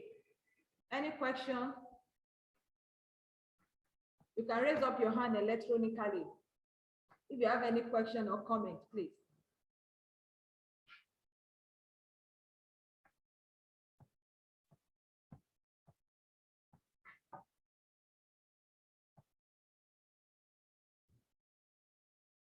Okay, thank you. That was a very good one from Prof. While we are waiting for questions from those that have questions, we are very close to the end of this program. But I want to be emphasized on one of the things Prof said. We are in a society, in a part of the world where there are so many factors that can influence or trigger our mental health. Most of the time, when we say mental health, does not mean you have to be running around in the street before your mental health is at risk.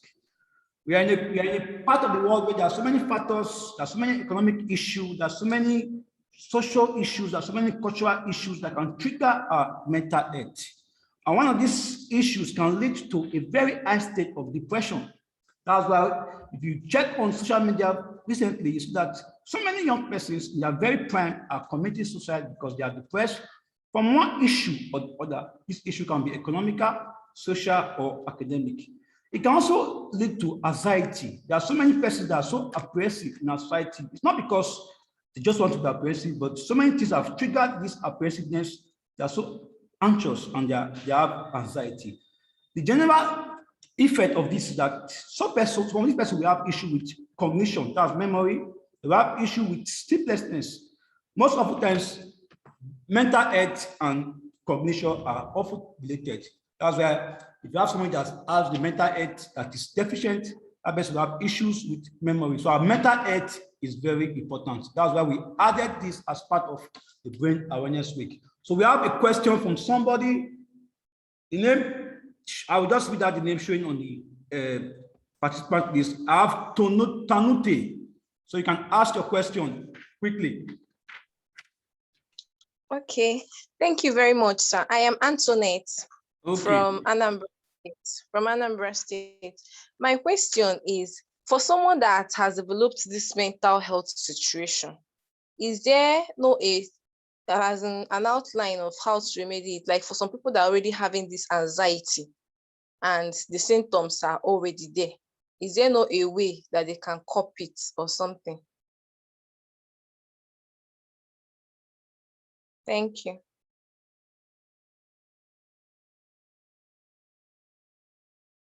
Hello. Okay, your question is noted. I have another person, that's Nana. So you can quickly ask a question where we allow Prof take both of the answers. Nana, after Nana, Dr. Seriki Samuel from the Physiology Department. So let's have the questions coming in. Okay, thank you, Professor Omopara, for the presentation. My name is Nena Anosike. I'm a graduate of anatomy. So my question goes, most of the graduates undergo a lot of pressure and anxiety following demands from family, peer pressures, and seeing that the progress they are supposed to make on their own self is not really achievable because the unemployment rate it's critically on a high level in Nigeria. So in situations like this, how do you expect such individual who is battling this depression to curtail and find more reasons to move on? I really don't know, like, how do you advise such individual to cope in this situation?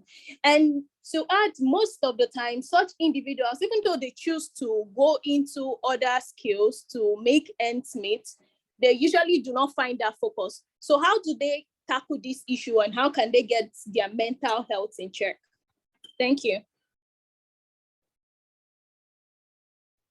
Dr. Seriki Samuel, your question. Okay, I am Seriki Samuel of the Physiology Department at Edo State University.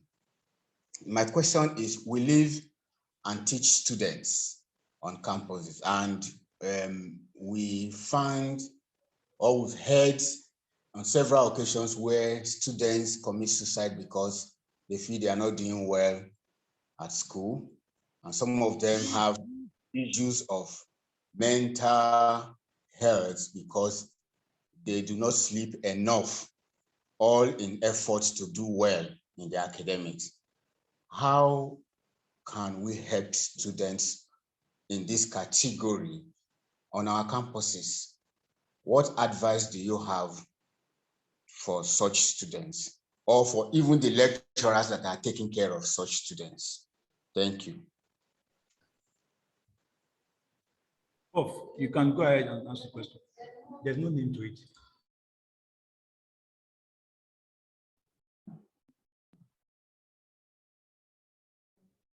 Okay, somebody is using up there, and you can ask the question. You can't see the name, CCC something. 66891, please, you can rename your device and just ask a question.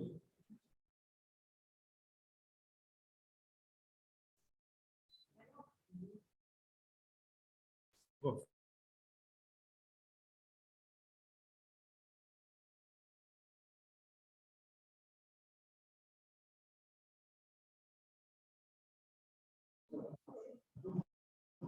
All right, thank you very much for the questions. Like we said at the beginning, the presentation is for lay people to understand. It is not intended as an academic exercise. It's intended to communicate to the public the need to take care of our mental health. The first question was on anxiety.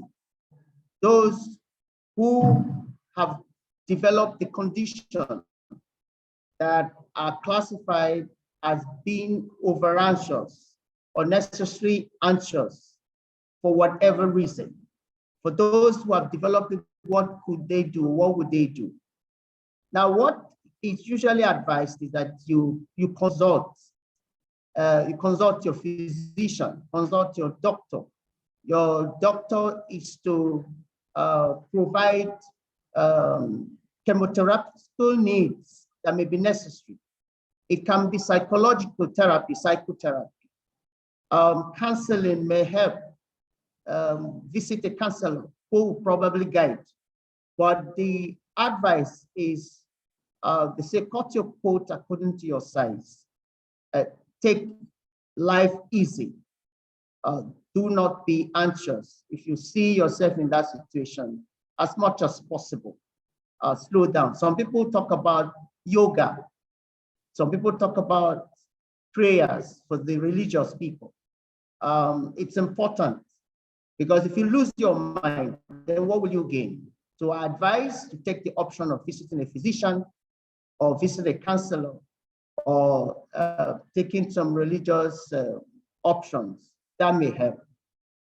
For the second question about desires. That's a summary of that question, desires. I call it craving. Sometimes we crave for what is not really meant for us at the time we're craving for it. For instance, a student, a young boy who is in the university, and he wants to buy this car they call Venza, or this car that they call the G-Wagon.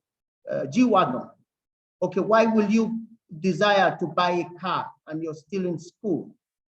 Your job in school is to read your book and do well. When you graduate, you get a job. If you get a well-paid job, you can buy anything you want to buy. So we should cut down on our unnecessary desires. That will help. Take life a little easy. When it is time, you will get what is due to you.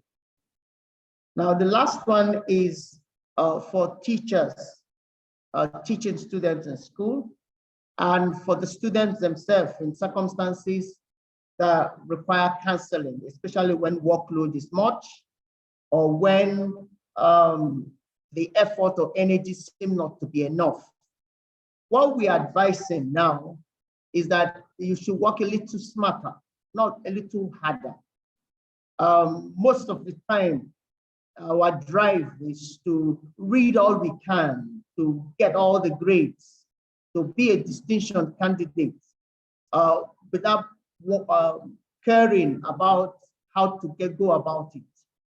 And we now encourage a situation whereby when we're studying, we'll study in groups. Let it be a teamwork.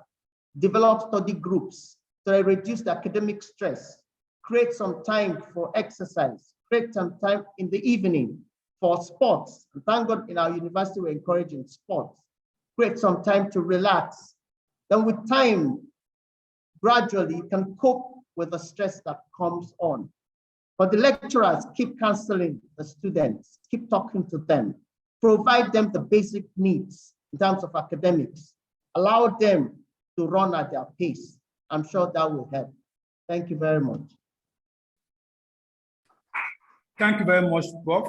We have come to the end of the two segments of this webinar.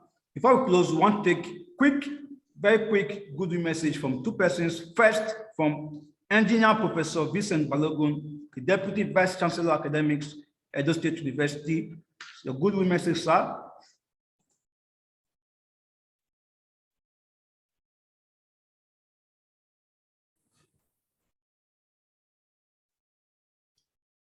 Thank you very much.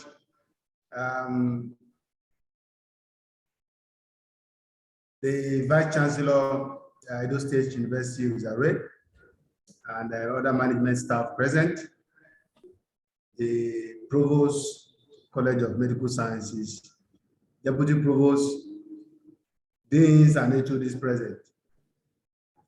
It is very great and wonderful to be part of this event. We want to thank the HOD Anatomy, Dr. Memudu, for taking this giant stride in bringing and in continue to bring the brain awareness to our university. I want to say thank you very much, and we are happy that we are part of this. The two lectures that were delivered today, I want to say that they are quite apt at this time. And I'm sure a lot of us have learned one or two things from what they have delivered. And so we want to continue to thank the department that they should continue to do what they are doing, and that we will try in everything we can to support this move, particularly, the strive to portray our university, Edo State University, to the whole world in terms of research, in terms of community development, and teaching and learning. More importantly, we also want to see how best we can continue to serve the university, particularly our college of medicine, and basically medical sciences across the world. So thank you very much for what you are doing. God bless you. Thank you. Thank you very much, Prof. The last good message will be from Professor Bamidele Owoyele. Is the President Neuroscience Society of Nigeria. Professor Bamidele, your good message, sir. Good afternoon, distinguished audience, the Vice Chancellor, the Deputy Vice Chancellors, the Provost, and the Dean of Basic Medical Sciences, and all the head of department and members of the Neuroscience Society of Nigeria. I must say that I'm so happy and elated this afternoon for the wonderful presentations and the activities have been organized by an illustrious member of the Neuroscience Society of Nigeria, Dr. Adejoke Memudu, who is also a member of the National Executive Council of our union for our society as the auditor. And she has blazed her trail not only in Nigeria. We see the evidence of what she's doing outside the country internationally. And this is a credit to the university. We want to really appreciate the university for giving her and the Neuroscience Research Group that environment to thrive. And I believe that they will still do better than this. So we appreciate all the lecturers. I want to thank Professor Amadi, who has always been at the forefront of development of neuroscience in Africa and especially in Nigeria. We want to also thank Professor Wakwara for the mental health talk. The Brain Awareness Week is globally celebrated, and I'm so glad that the university at Edo is also key into this program and enhancing what we do as part of the branch of Neuroscience Society of Nigeria here. Also in attendance for today's webinar have been my Vice President, Dr. Chana Oris, and I could see our Financial Secretary, Dr. Adetunji Onasawu. It has been a splendid day, and I bring goodwill messages from the society, the Neuroscience Society of Nigeria, and wish you all the best and hope that better things will continue to happen to the university and the Neuroscience Research Group, as well as the Neuroscience Society of Nigeria. Thank you so much for this program. Thank you. Thank you very much, Prof. As we are coming to the end of this webinar, we want to take our visitors, those who are joining in from outside the university, for a few minutes or a few seconds visual tour of our university, so you can see our facilities. Dreams, they say, sometimes come true. This is a situation where Edo State University, Uzaire, formerly Edo University, Iyamo. From inception, the university has made it a point of duty to ensure that she stands out amongst her peers in Nigeria while pursuing a global status. With world-class facilities and an array of well-trained and qualified faculty members, the story of the university has been that of success, and this is one of the reasons many parents have chosen Edo State University as their institution of choice. The university's environment is deliberately planned to make learning a pleasurable thing to do. From the preserved green environment to the temperature-controlled classrooms, well-equipped laboratories and studios, you can but hold your breath if you are a first-time visitor to this ivory tower. The world-standard hostels, which accommodate all our students, are carefully designed to ensure that the students do not have any reason to miss their homes when they are in school. Visitors are marveled at our road networks, which is a major attraction that leads our students to our modern sports complex, where they have to balance up the day's activities with some play. Don't you wish your children were here to enjoy these at an affordable fee? Sure they can, and they are welcome.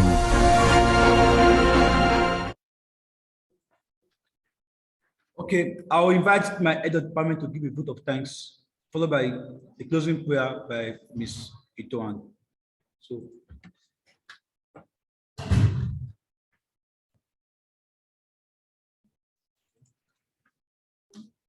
All right. Thank you very much, Mr. Austin, for moderating this event. You did an excellent job.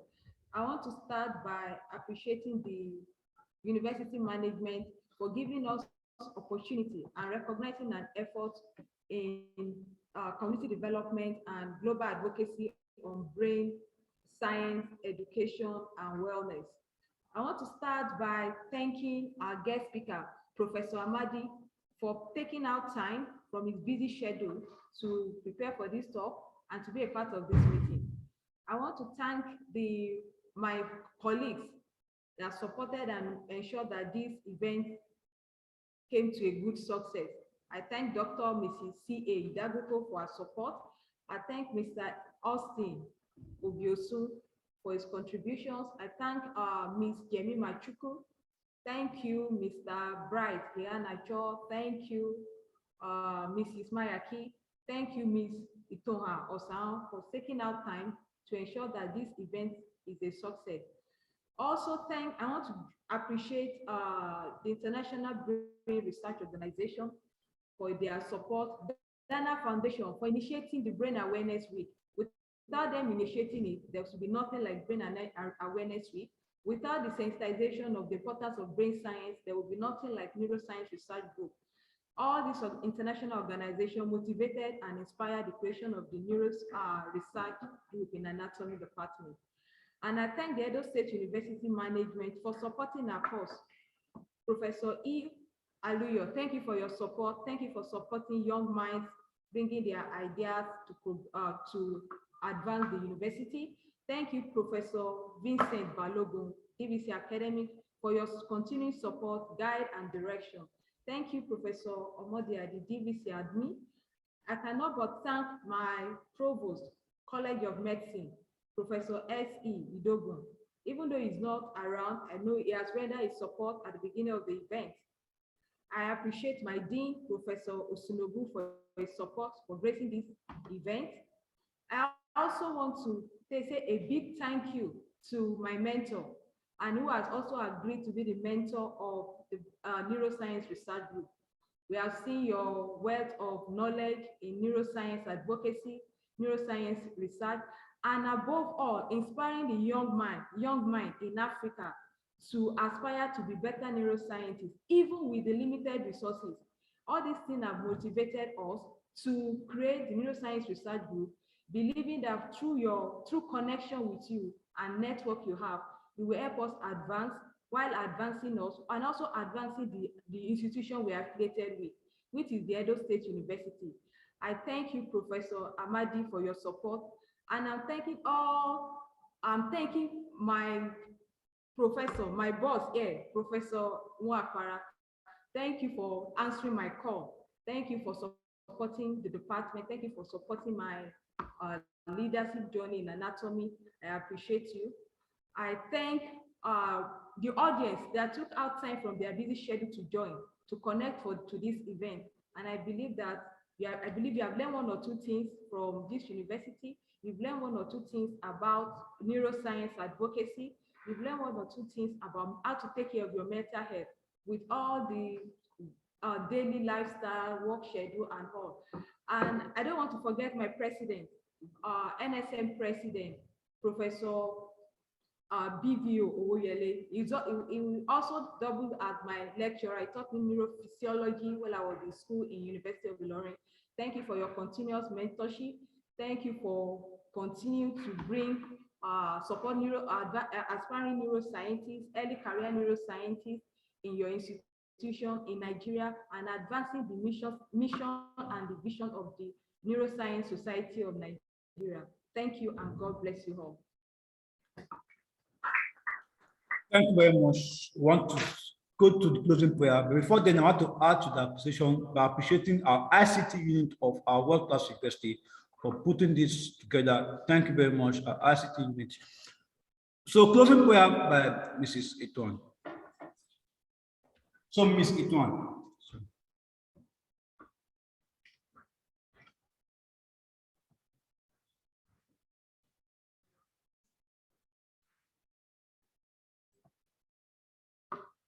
Amen.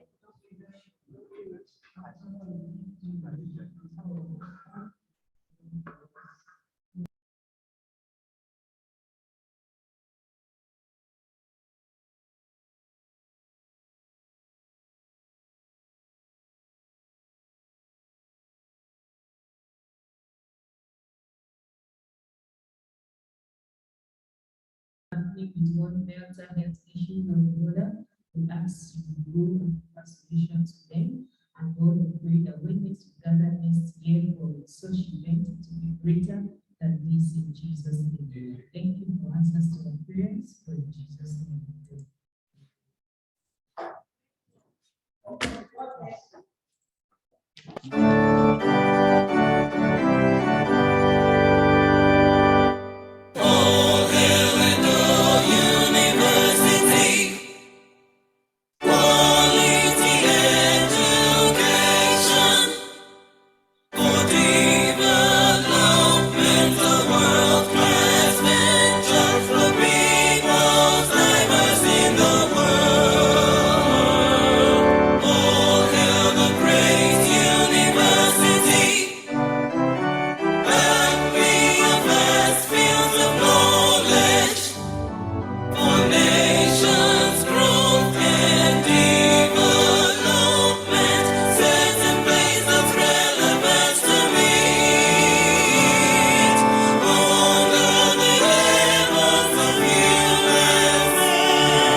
Hooray! In keeping with our culture as a world-class university of excellence, the Vice-Chancellor, Engineer Professor Emmanuel Aluyo, on behalf of the Senate, staff and students of Edo State University, Uzaire, humbly invites the general public to the 6th Founders Day lecture of Edo State University, Uzaire. The 6th Founders Day lecture, titled Conducting Novel Research in the New World Order, the African Perspective, will be delivered by Professor Mary Murimi, a professor of nutritional science, Texas Tech University, USA, and Chancellor, Daystar University, Kenya, under the distinguished chairmanship of Professor Olushola Oyewole, Secretary General, Association of African Universities, and former Vice Chancellor of the Federal University of Agriculture, Abeokuta. Special guest of honor is the Executive Governor of Edo State and visitor to the university, His Excellency Mr. Godwin Oyewase Obaseki. The lecture, which takes place via webinar on Zoom, is slated for Wednesday, the 23rd of March 2022, and the time is 12:30 p.m. West African time. Guests are to log in before the time with the following details: meeting ID 833-905-71776, passcode 070062. Habib Ekalifo, Acting Registrar, Announcer.